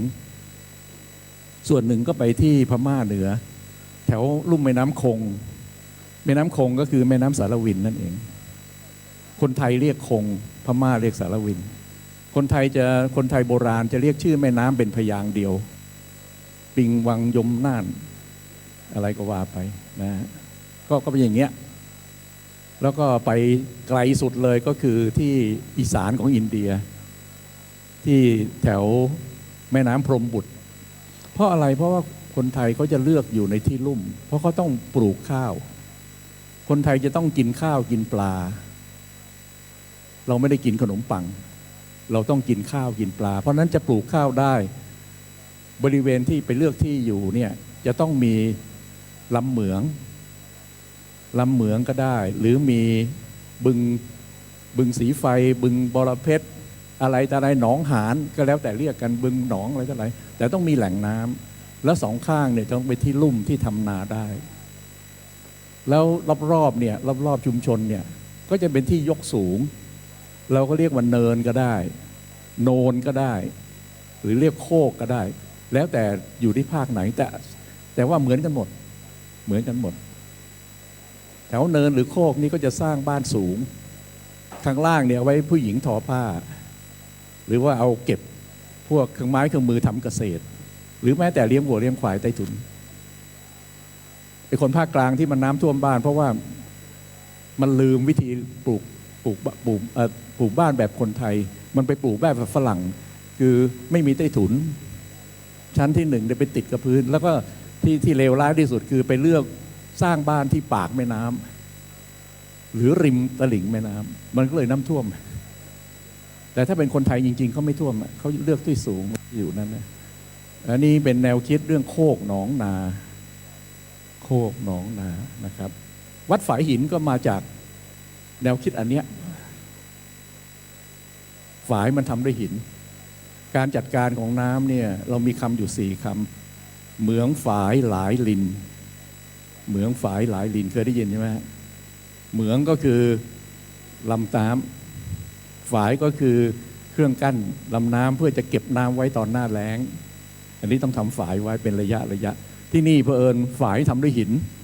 วัดนี้เลยชื่อวัดฝายหินถ้าที่นี่ทำด้วยดินก็คงเรียกว่าวัดฝายดินนะแต่อันนี้ปู่ย่าตายายก็ทำด้วยหินก็เลยเป็นวัดฝายหินขึ้นมานะฮะหลายเนี่ยคือบริเวณที่เทราบแรงๆเนี่ยเวลาน้ำแรกเนี่ยมันจะพุ่งเร็วมากเลยแล้วน้ำมันจะลันออฟไปมากไม่มีน้ำเก็บไว้ไงเขาเก่งมากคนไทยอ่ะเขาจะทุ่มก้อนหินใหญ่ๆขวางน้ำไว้เลยกลายเป็นวังน้ำวังชิ้น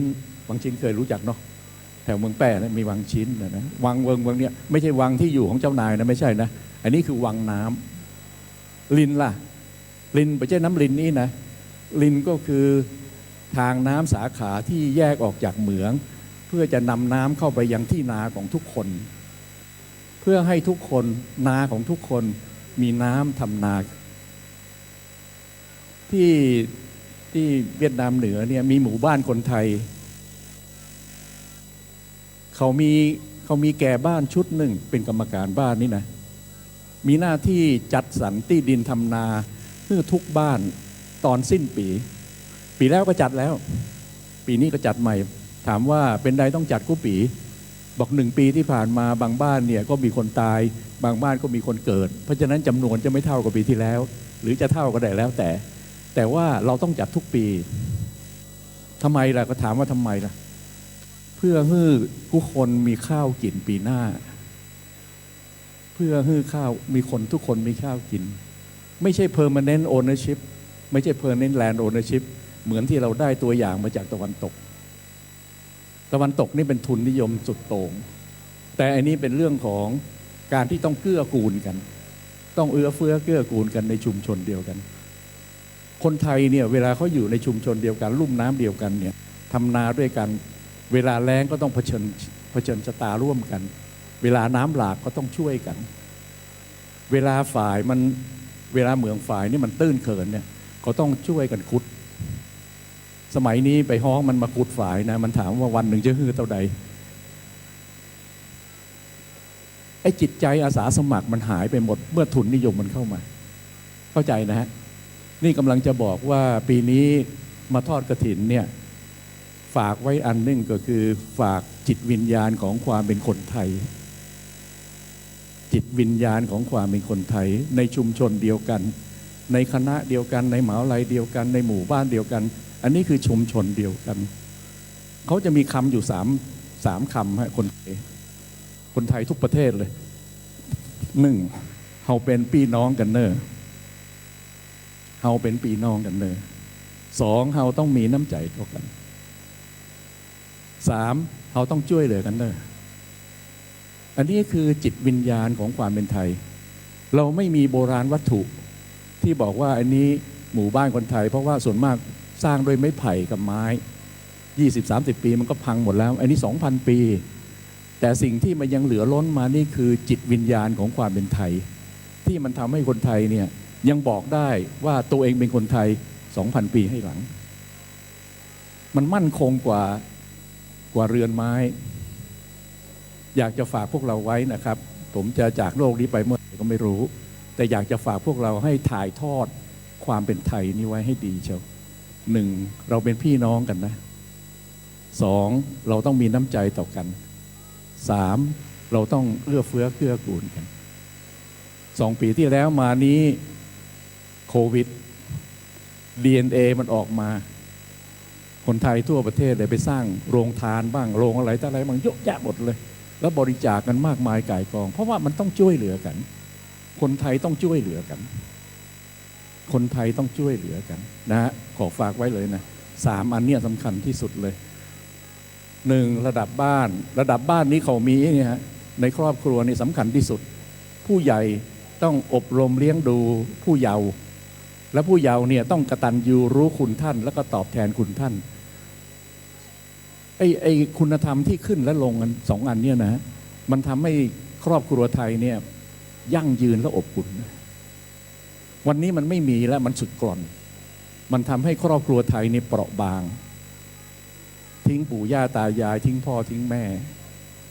คนสมัยนี้มีลูกก็ไม่เลี้ยงดูแต่ไม่อบรมเลี้ยงดูแต่ไม่อบรมให้จอ4 เหลี่ยมอบมันขาดหมดเลยไอ้ความอบอุ่นและความมั่นคงนะและอันดับ3คือระดับอาณาจักรเมืองไทย 2,000 ปีเนี่ยสร้างอาณาจักรเยอะมากเลยเหมือนพญามังรายมาสร้างอาณาจักรล้านนาเนี่ยอยู่เมินน้อยแม้ว่าจะโดนพม่าเอาเป็นเมืองขึ้นเหนือ200 กว่าปีก็ตามตอนหลังก็ปิกมาอยู่กับประเทศไทยด้วยกันนะมันมีอาณาจักรเยอะมากเป็นร้อยอาณาจักรบางอาณาจักรก็กลายเป็นชนกลุ่มน้อยของชนอื่นเปล่าแต่มี2 อาณาจักรที่สร้างประเทศได้คือสปป.ลาวกับสยามสปป.ลาวกับสยามขอให้พวกเรารัชกาลที่9รับสั่งว่าขอฝาก2 เรื่องเพื่อให้บ้านเราเนี่ยยังยั่งยืนต่อไปได้คือ1ความเป็นไทย2ความสามัคคีในหมู่คนไทยด้วยกัน1ความเป็นไทย2ความสามัคคีเพราะ2 อันนี้แหละที่ทำให้ชนชาติไทยเนี่ยเผ่าไทยเนี่ยอยู่มาได้ 2,000 ปีสังคมไทย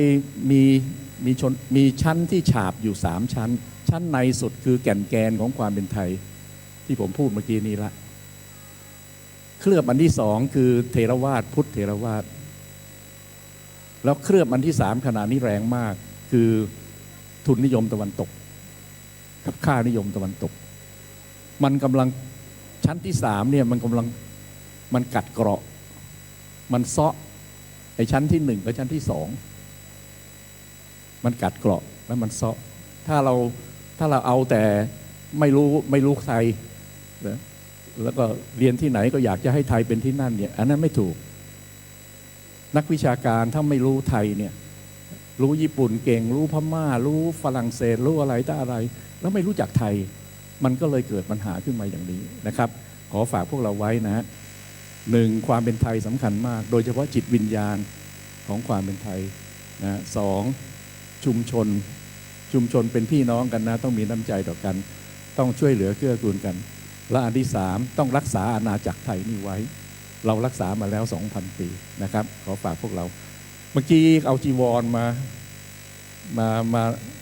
อวยพรให้อธิการบดีคนใหม่รู้จักชีวกะโกมารพัฒน์ไหมฮะหมอชีวกะโกมารพัฒน์รู้สึกเคยเล่าเมื่อปีก่อนตอนพระพุทธเจ้ารับสาวกออกมาบวชแล้วก็ออกแบบเครื่องไตรจีวรเนี่ยพระองค์ท่านสั่งว่าต้องเป็นผ้าคีริ้วห่อศพห่อที่เยื่อเป็นบังสกุละจีวรบางสกุละคราวนี้สาวกก็บวชเพิ่มขึ้นรวดเร็วอ่ะพอบวชขึ้นรวดเร็วเนี่ยผ้าบางสกุลไม่พอถูกไหมผ้าบางสกุลไม่พอก็แทนที่จะเป็นผ้าไตรที่ห่มได้มิดชิดเนี่ยก็ประเจิดประเจ้อบางคนไม่ใช่ไตรจีวรมีผืนเดียวเวลาอาบน้ำอาบท่าก็ลำบากเวลาหนาวก็ลำบากคราวนี้หมอชีวกะโกมารพัฒน์เนี่ยเป็นหมอประจำของพระเจ้าเบญทุสารแล้วก็เป็นหมอประจำพระพุทธเจ้าด้วยและภาษาวกด้วยหมอก็สังเกตเห็นว่าเอ๊ะไม่ดีแล้วถ้าจะรอเฉพาะบางสกุลจีวรเนี่ยก็ปรากฏว่าพวกขหบดีเนี่ยเขาก็บอกเขาก็ยินดีถวายนะถ้าพระพุทธเจ้าถวายพระราชทานพุทธานุญาตเนี่ยยินดีจะถวายจีวรที่ไม่ใช่บางสกุละจีวรเขาเรียกขหบดีจีวรเขาเรียกขหบดีจีวรที่เราถวายเมื่อกี้ขหบดีจีวรไม่ได้ไปเก็บมาจากที่ห่อศพอีกแล้วนะเพราะอะไรเพราะสาวกของท่านเพิ่มจำนวนเร็วเหลือเกินไม่ทัน พุทธเจ้าให้พุทธานุญาตแต่มีข้อแม้อันเดียวส่วนพระองค์ท่านเองใช้บังสกุลจีวรจนตลอดพระชนชีพถึงปรินิพพานแต่ก็มีสาวกหลายองค์นะใช้บังสกุลจีวรอย่างเดียวพระพุทธเจ้าก็ใช้บังสกุลจีวรอย่างเดียวเพราะฉะนั้นเมื่อกี้ที่เขาเอามาอวยพรให้พงษ์รักนี่ก็เป็นบังสกุลเป็นขหบดีจีวรโอเคนะครับสาธุพวกเราได้บุญทุกคนนะครับมาปีนี้ปีหน้าไม่รู้จะคลืบคลานมาได้หรือเปล่านะขอบคุณครับกับขอบพระคุณท่านศาสตราจารย์เกียรติคุณในแพทย์เกษมวัฒนชัยท่านนายกสภามหาวิทยาลัยครับตะกี้นี้เราตานบริวารกฐินไปแล้วนะครับแต่ว่ามันมีบริวารกฐินแถมอันหนึ่งนะครับที่ตอนนี้มันยกมาได้ เพราะว่าเราจะตานแล้วนะครับแต่ว่าเอามาใช้งานเลยนะนั่นคือเต็นท์ครับเต็นท์ที่เราได้ถวายตังวัดเนี่ยนะครับก็มีของมหาวิทยาลัยอยู่2เต็นท์นะครับแล้วก็เป็นของคณะบริหารธุรกิจอยู่4เต็นท์นะครับก็ว่าจะยกตาลเนอก็ใครจะไปยกนะฮะประเดี๋ยวเนี่ยก็เป็นใจเลยนะครับใจเลยนะครับเป็นการอนุโมทนาไปเลยด้วยกันนะครับเนาะอนุโมทนาในส่วนของคณะบริหารเลยนะครับ4เต็นท์นะครับถ้าจะยกเข้าได้แล้วนะครับเนาะก็คือว่าตรงนั้นก็คืออนุโมทนาไปตัวกันเลยนะครับเนาะครับก็สาธุไปตัวกันนะครับกับเต็นท์ตั้ง4เต็นท์ตัวนะครับครับก่อนที่จะได้พระสงฆ์จะได้อนุโมทนานะครับกล่าวสัมโมทนียกถานะครับจะได้เรียนเชิญในส่วนของตัวแทนนะครับในส่วนของหลวงพ่อธรรมชโยนะครับเนาะได้กล่าวคำอธิษฐานจิตนะครับด้านหน้านาทีตรงนี้ก่อนนะครับแล้วพระคุณเจ้าจะได้อนุโมทนาเป็นลำดับถัดไปนะครับครับขอเรียนเชิญครับ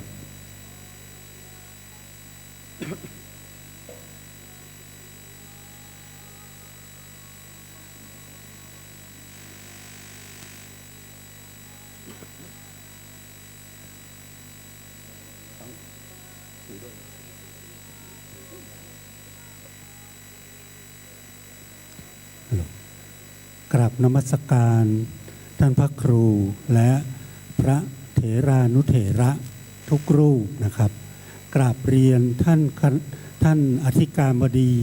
รองอธิการบดีท่านคณบดีและคณาจารย์ทุกท่านนะครับผมนายสาโรจน์ร้ายกลับดีอดีตผู้อำนวยการโรงเรียนวัดสันมะกรูดอำเภอเมืองจังหวัดลำพูนขออนุญาตเป็นตัวแทนของคณะศิษยานุศิษย์หลวงพ่อธรรมชโยเป็นตัวแทนน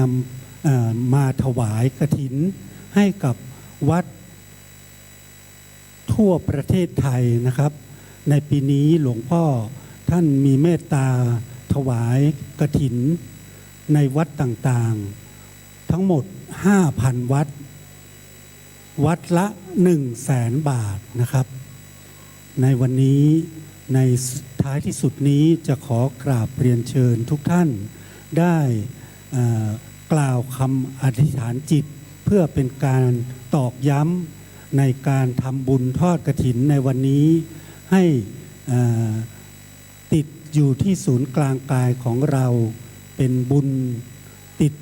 กายติดใจของเราตลอดไปนะครับขอเรียนเชิญทุกท่านได้ร่วมกันกล่าวคำอธิษฐานจิตนะครับ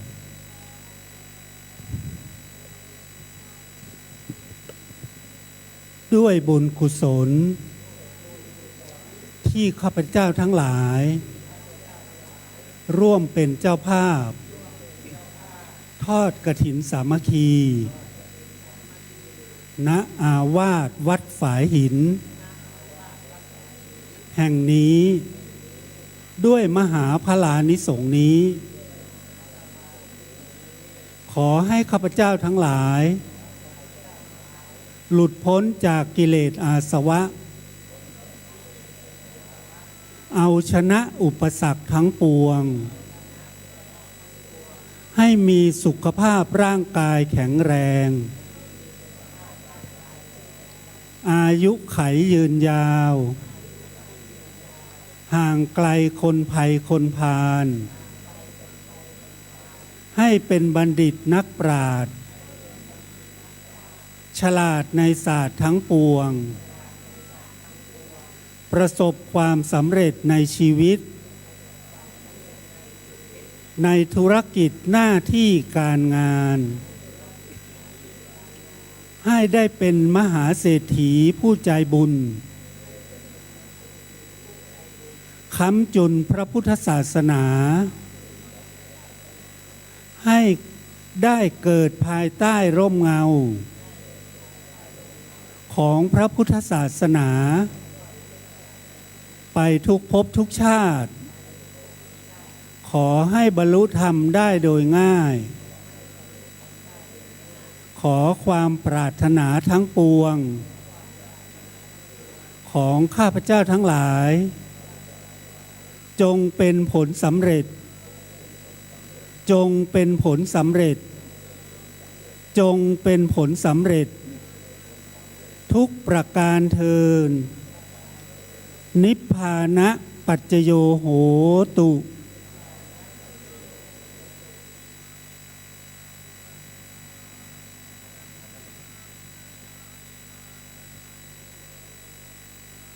ครับขอบพระคุณตัวแทน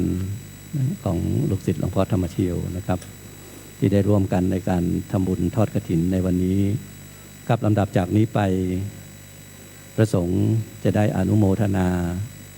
นะครับหลวงพ่อพระครูสมุ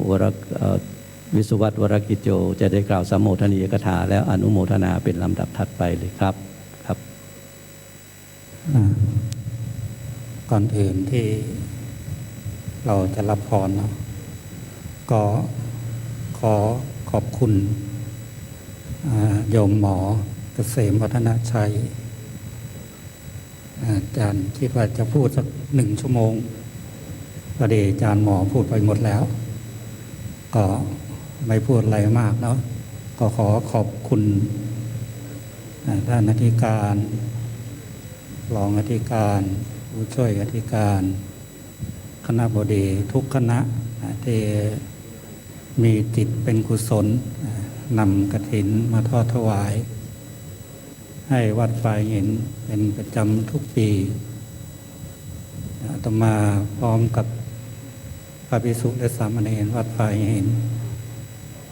ก็จะนำบริวารไปใช้ให้เกิดประโยชน์มากที่สุดเท่าที่จะมากได้นะเพราะว่าการที่จะนำจตุปัจจัยต่างๆมาบำรุงวัดไฟเห็นก็ไม่ได้สร้างอะไรที่เพิ่มเติมนอกจากบูรณะให้ดูดีขึ้นเท่านั้นเองจตุปัจจัยบริวารกฐินก็นำไปใช้เป็นค่าน้ำค่าไฟไม่ได้ไปใช้อย่างอื่นเลยก็ค่าน้ำค่าไฟเฉพาะค่าไฟของวัดไฟเห็นก็ตกเดือนละ27,000แล้วจะมีโครงการติดโซลาร์เซลล์เพราะว่าถ้าติดโซลาร์เซลล์ถ้าคิดว่าเดือนละ27,000 1 ปีก็200,000 กว่าบาทเอาเงินจำนวน200,000เนี่ยนะมาติดโซลาร์เซลล์ก็จะลดไปเยอะเลย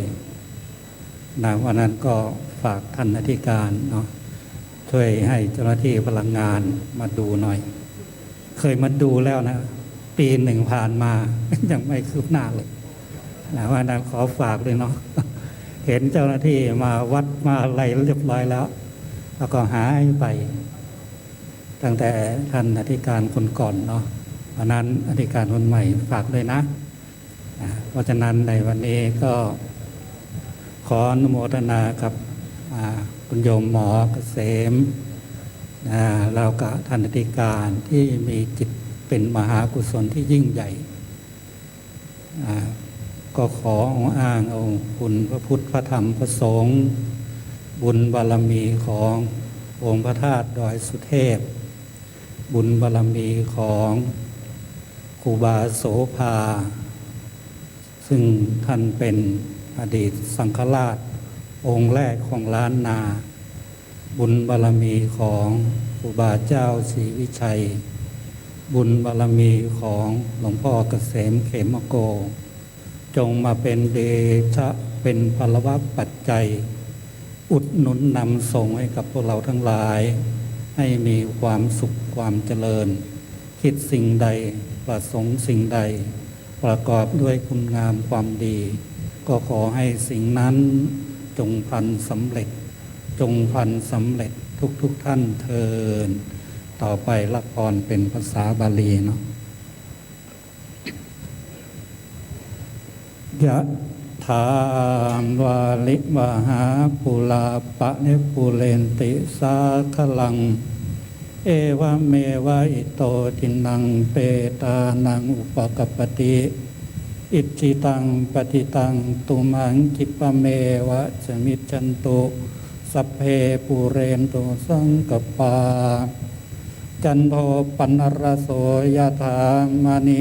โชติรโสยถา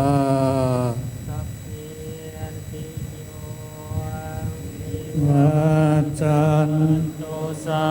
พพะโรโควินาสตุมาเตมภวัตวันตารายโยสุขีทีขายุโกมภวสัพพิติโยวิวัชชันตุสัพพะโรโควินาสตุมาเตมภวัตวันตารายโยสุขีทีขายุโกมภวสัพพิติโยวิวัชชันตุสัพพะโรโควินาสตุมาเตมภวัตวันตารายโยสุขีทีขายุโกมภวะอภิวาทนาสิริสานิจังมุตตาปัจจายโนจัตตารโอธัมมาวัฏันติอายุวันโนสุขังภาลังกาเลทัตตติสัพพัญญาวัฏันยุวิตมัจจารากาเลนะทินังอริเยสุอุชุภูเตสุตาทิสุวิปปัสสันนัมมนาตาสวิปุลาโหติทักขินาเยตถาอนุโมทันติวายาวัจจังกะโรนติวานเตนาทักขินาโหนาเตปิปุญญา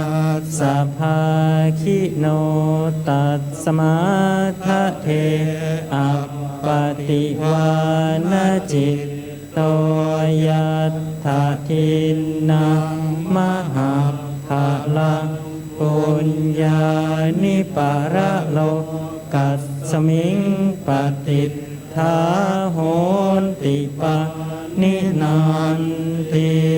สัพพพุทธานุภาเวนัสสัพพธรรมานุภาเวนัสสัพพสังฆานุภาเวนะพุทธรัตนังธัมมรัตนังสังฆรัตนังตินังรัตนานังอนุภาเวนะจตุราสีติสหัสสะธัมมัคขันธานุภาเวนะปิตกะตยานุภาเวนะจินนาสาวกานุภาเวนะสัพเพเตโรคาสัพเพเตพยาสัพเพเตอันตรายา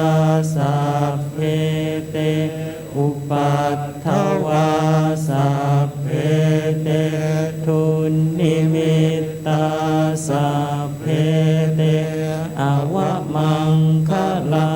วินาสันตุอายุวัฏฐโกธนวัฏฐโกสิริวัฏฐโกยสวัฏฐโกพลวัฏฐโกวันนาวัฏฐโกสุขวัฏฐโกโหตุสัพพทาทุกขโรคพยาเวราโสกาสัตตุจุปัฏฐวาอเนกาอันตรายาปิวินาสันตุจัตเตชะสาชัยสิทธิทานังลาภังโสทิภาคยังสุขังพลังสิริอายุจวันโนจะโพคังวุติจะยสวาสัตวาสาจะอายุจะชีวสิทธิภวันตุเตภวตุสัพพมังคลังรักขันตุสัพพเทวตาสัพพพุทธานุภาเวนัสสทาโสทิมภวันตุเตภวตุสัพพมังคลังรักขันตุสัพพเทวตาสัพพธรรมานุภาเวนัสสทธาโสทิมภวันตุเตมภวตุสัพพมังคลังรักขันตุสัพพเทวตาสัพพสังฆานุภาเวนัสสทธาโสทิภวันตุเตสาธุสาธุสาธุทำบุญอธิษฐานทำทานนิอุทิศลำดับนี้ท่านผู้มีเกียรติทั้งหลายจะได้พร้อมใจกันกล่าวคำแผ่เมตตาเป็นกำเมืองล้านนาโดยพร้อมเพรียงกันนะครับอิตังตานากัมมังนิปปานาปัญจโยหนตุโนนิจังอิตังศีลากัมมังนิปปานาปัญจโยหนตุโนนิจังอิตังภาวนากัมมังนิปปานาปัญจโยหนตุโนนิจังยังกินจิกุสาลังกัตตาปังกัมมังสเปหิกาเตหิกาตังปุญญังโนอนุโมทันตุสุนันโตปนโตเยเทวาสัมมิงทาเนอาทิคาตาทิคายุกาสันทาหุนตุสัพพสัตตานังสุขีอาตานังปาริหารันตุมาตาปิตาสุขีตาหุนตุตุกะปะมุนจันตุสัพเพยาตากาสุขิตาหุนตุทุกขปามุนจันตุสัพเพอาญาตากาสุขิตาหุนตุทุกขปามุนจันตุสัพเพปิสาสัพเพยัคขาสัพเพเปตาสุขิตาทุกขปามุนจันตุสัพเพนาคาตาสุขิตาหุนตุทุกขปามุนจันตุสัพเพเทวาสุขิตาหุนตุทุกขปามุนจันตุสัพเพอาจาริยุปัญจายาสุขิตาหุนตุทุกขปามุนจันตุสัพพสัมปตินังสมิจันตุโวลำดับต่อไปวันตาน้อยขมาพระพุทธพระธรรมพระสงฆ์หันหน้าไปทางประธานพระสงฆ์ผู้อาวุโสก้มหัวลงเล็กน้อยพร้อมกับกล่าววันตาน้อยโดยพร้อมเพรียงกันนะครับ วันตามิพันเตสัพพังอปาลาทังกามาธาเมพันเตมยากาตังปุญญังสามินาอนุโมทิตาพังสามินากาตังปุญญังไมหังตาตาพังสาธุสาธุอนุโมทามิ ยัตตาโลธรรมาวัฏันติอายุวันโนสุขังพะลา สาธุสาธุสาธุท่านผู้มีเกียรติที่เคารพทุกท่านครับคณะผู้บริหารมหาวิทยาลัยเชียงใหม่บุคลากรของมหาวิทยาลัยเชียงใหม่ทุกท่านครับกับผมขอนำเรียนประชาสัมพันธ์กราบเรียนให้กับท่านผู้มีเกียรติทั้งหลายได้โปรดรับทราบครับว่าขณะนี้ยอดกฐินยังบสุทธินะครับได้จำนวนเงิน 628,643 บาท 97 สตังค์นะครับ 628,643 บาท 97 สตังค์นะครับขออนุโมทนาสาธุบุญกิริยาวัตถุอันยิ่งใหญ่ของคณะผู้บริหารบุคลากรของมหาวิทยาลัยเชียงใหม่ทุกส่วนงานในครั้งนี้ทุกคนทุกท่านด้วยครับ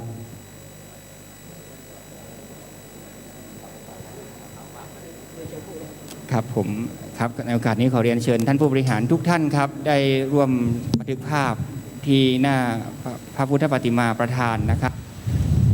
ครับขออนุญาตเรียนเชิญท่านนายกสภามหาวิทยาลัยครับเรียนเชิญท่านอธิการบดีท่านรองอธิการบดีผู้ช่วยอธิการบดีหัวหน้าส่วนงานทุกท่านครับที่ได้มาร่วมบุญกฐินในวันนี้หากไม่ได้กราบนะครับส่วนงานหน่วยงานใดต้องขอกราบขอขมาอภัยด้วยนะครับเนื่องจากว่าวันนี้ยิ่งใหญ่จริงๆครับในรอบ3ปีที่เราพบกับโควิดจึงไม่มีการจัดขบวนแบบนี้มา2ปีนะครับก็มีการแค่เข้ามาถวายอย่างเดียวใน2ปีที่ผ่านมาในวันนี้บรรยากาศแห่งความสามัคคีธรรมกลับมาอีกครั้งของมหาวิทยาลัยเชียงใหม่ในความร่วมมือของทุกภาคส่วนนะครับหากมีข้อขาดตกบกพร่องประการใดก็ต้องขอกราบขอขมาอภัยทุกท่านมาณโอกาสนี้ด้วยนะครับขออนุโมทนาบุญกับทุกท่านในกุศลศรัทธาในเจตนาที่บริสุทธิ์ในวันนี้ครับผมขออนุโมทนาบุญด้วยครับครับต้องขอบพระคุณนะครับท่านคณะกรรมการทุกส่วนอนุกรรมการทุกอนุนะครับที่ได้มีส่วนในการจัดกิจกรรมในวันนี้ให้สำเร็จรุ่ร่วงไปด้วยดีนะครับแล้วก็ขอแสดงความยินดี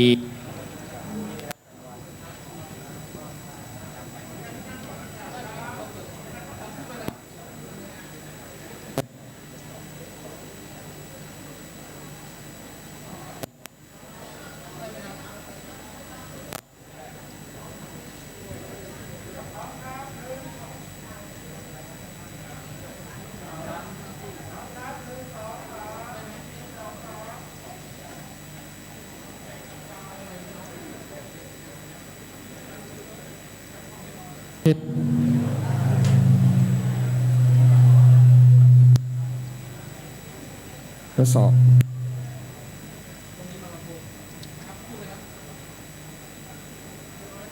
ครับขอบพระคุณท่านผู้บริหารนะครับท่านหัวหน้าส่วนงานท่านผู้แทนส่วนงานทุกท่านครับวันนี้ต้องขออนุโมทนาบุญทุกท่านครับผมในโอกาสต่อไปนะครับเดี๋ยวคณะอนุกรรมการฝ่ายการเงินโดยการนำของกองคลังสำนักงานมหาวิทยาลัยนะครับจะได้นับยอดต้นกฐินในส่วนที่เหลือที่ยังไม่ได้รวมยอดนะครับเพื่อที่จะได้สมทบเป็นยอดสุทธิถวายแด่คณะสงฆ์ต่อไปครับ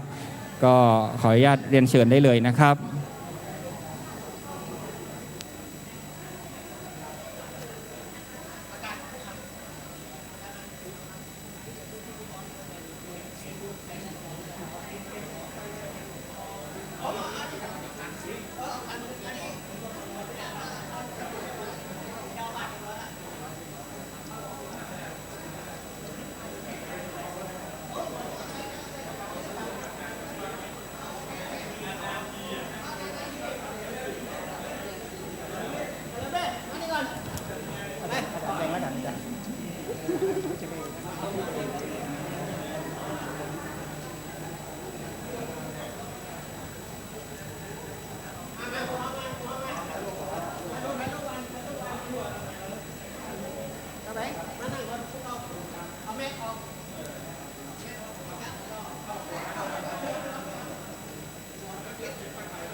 ครับเชิญพี่ต่อครับพี่ต่อพงศ์ครับ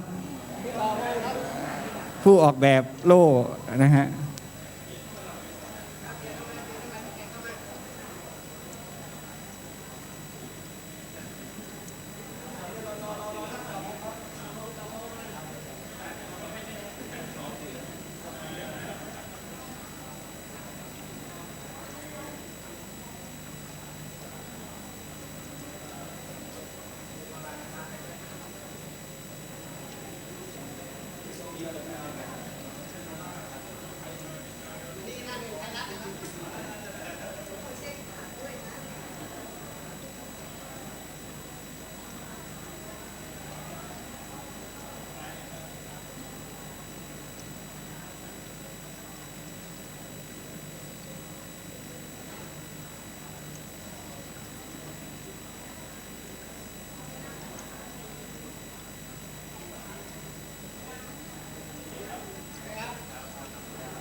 ขอความนอบน้อมแด่พระรัตนตรัยอันมีพระพุทธพระธรรมพระสงฆ์เป็นสรณะตีปึงกราบแนบไต่ไหวสาถวายความเคารพมายังครูบาอาจารย์พระมหาเถรานุเถระตันเจ้าคณะพระสังฆาธิการพระภิกษุสามเณรเจ้าจุโตนจุองค์ทุกวัดวาอารามเจริญปอน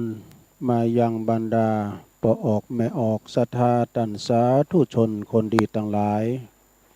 จะปิ้นปอหลงแม่หลงปอลุงแม่ป่าปีป่าหน้าเอาอาศรัทธาตินจองห้องวัดเสาเท่าแก่หนุ่มกำใจยิงทั้งหลายอันพินกีฬานุปถากสันนิบาลตานเข่าคุณเถ่าคุณแก่เฮาเนาะตื่นจืนขืนมากันแล้วกะเมื่อตื่นจืนขืนมาแล้วก็มาฟังรายการสัพเพเหระปะกินากะขอนลุงไก่แจ้งรายการเสียงธรรมแสงทองวันนี้ได้รับความอนุมัติจากท่านผอ.ท่านพระครูอภิวัฒนวิกรมแต่ได้นิมนต์ตุลุงนันชัยวัฒนาคเสโนวัดประทาดดอยน้อยตำบลดอยหล่ออำเภอดอยหล่อจังหวัดเชียงใหม่ได้มีโอกาสเข้ามาออกรายการนอกสถานตีเนื้อสถาญาติโยมทั้งหลายคือออกรายการพี่ตีดอยนางแก้วมีกิจกรรมนะแต่ว่ามันจะรวมกลุ่มกันแต่เมื่อแต่ว่ามาแล้วแต่คือเราเนี่ยเปิดก็สนทนาธรรมกันเนาะแล้วก็วันนี้ก็แถมวันคำตั้งแต่เวลาในพินต้นไปนะรายการสดวันคำก็จะมีการกิจกรรมตันน้ำตันธรรมกันเนี่ยกะนะตันน้ำตันธรรมตันขันเข่าขันน้ำอุทิศแผ่กุศลหน้าบุญไปหาลูกขะเทวดาที่เป็นหักษายังบริวงศ์ของเขตเธอเขาดอยนางแก้วแห่งนี้เนอศรัทธาญาติโยมทั้งหลายแล้วก็อุทิศบุญกุศลแผ่พายย้ายบุญถวายไปถึงพระเดชพระคุณท่านเจ้าคุณมหาศัพย์เนาะแล้วก็พระเทพวิสุทธิคุณซึ่งเปิ้นก็เป็นอดีตเจ้าคณะอำเภอเวียงป่าเป้าราชทินานามของเปิ้นเนี่ยเปิ้นเป็นพระราชาคณะเนาะพระเดชพระคุณท่านเจ้าคุณพระสุนทรปริยติวิกรมนะอาจารย์เจ้าคุณมหาศัพย์ซึ่งเปิ้นก็เป็นอดีตเจ้าคณะอำเภอเวียงป่าเป้าแล้วก็พระเดชพระคุณท่านเจ้าคุณพระเทพวิสุทธิคุณอดีตเจ้าคณะอำเภอดอยสะเก็ดสองรูปสองตุนนี่เปิ้นเป็นผู้ที่ริเริ่มในการก่อสร้างบุกเบิกในสมัยนั้นนี่ทางกรมป่าไม้ก็ทางเจ้าหน้าที่อุทยานเนี่ยก็เปิ้นก็ยังพร้อมเนาะก็เลยหาดกันมาจนมาถึงณปัจจุบันนี่ก็มีครูบาอาจารย์ถึงไปในไปนอกไปในก็มีครูบาอาจารย์โดยพระเดชพระคุณหลวงปู่พระครูนิวิตศีลสังวรซึ่งเป็นเจ้าคณะอำเภอเวียงป่าเป้าวัดห่างต่ำแล้วก็หลวงปู่รองตัวก็มีกันหนักกันหลายต่างไปในเฮานี่มีพระครูปฏิภาณธรรมทินครูบาดอยเนาะแล้วก็ท่านพระครูชลทานพิทักษ์อันนี้เป็นฝ่ายตั้งดอยสะเก็ดพระครูปริยติรัตนโชตท่านพระครูปริยัติรัตนโชตอาจารย์มหาเสาแก้ว แล้วก็มีท่านพระครูบวรธรรมพิรามนะอันนี้เป็นเจ้าคณะตำบลเจ้าของสถานตีหรอเจ้าตีเปิ้นก็เอาเครื่องเสียงมาจวยพองเนาะแล้วก็หลายๆอย่างตึงตนตึงตัวตึงสัมพันธ์ลำยังหลายอย่างเปิ้นมาจวยแล้วก็เมตตาบารมีตามอาจารย์พระครูปริยติชัยวัฒน์พระครูอดิศัยธรรมโอภาสนะแล้วก็มีทั้งหลายศรัทธาญาติโยมตั้งสายตั้งดอยหล่อก็มีอาจารย์พระครูอภิวัฒนวิกรมนะก็ โลมกันตึงไปนอกก็มีท่านเจ้าท่านนายอำเภอก็อย่าจ่วยกันพอลงกำนั่นเนี่ยโอ้ยเปิ่นมากันตึงวันจ่วยกันขุนหินขุนทรายขึ้นมาทางบนเนาะก่อนอื่นที่จะว่ากันเป็นหนักไปหลายนี่สดาญาติโยมอันลายนามสถานีนี่ตุลุงก็ไม่ได้เกี่ยมมาซากำนอกสถานตีเนาะแต่ก็จะได้นำไหวพระให้ก่อนนอเพื่อความเป็นสิริเป็นมังกรเป็นมงคลในขณะที่ตุลุงนางวาอยู่นี่นะครูบาอาจารย์เพิ่นก็รับกันอยู่ก็เลยมาห้องปีนานข้ามมูลลุกแล้วก็ทีมงานไฟเห็นแต่มีเพลงอย่างเขารายการเนอะเพลงตุลุงก็มีเนอะ ตามปกตินี่จะเป็นรายการของอาจารย์พระครูอภิวัฒนวิกรมแล้วก็ท่านพระครูวรธรรมนาถเจ้าวัดหนองเหงแต่ว่าเพราะว่าออกนอกสถานตีปรากฏได้ขอเวลากันเนาะ เลยมอบหมายแต่ไว้เวลาตัวลุงหำไปก่อนนี่นะ เดี๋ยวปรากฏจะลุกกันมาเนาะ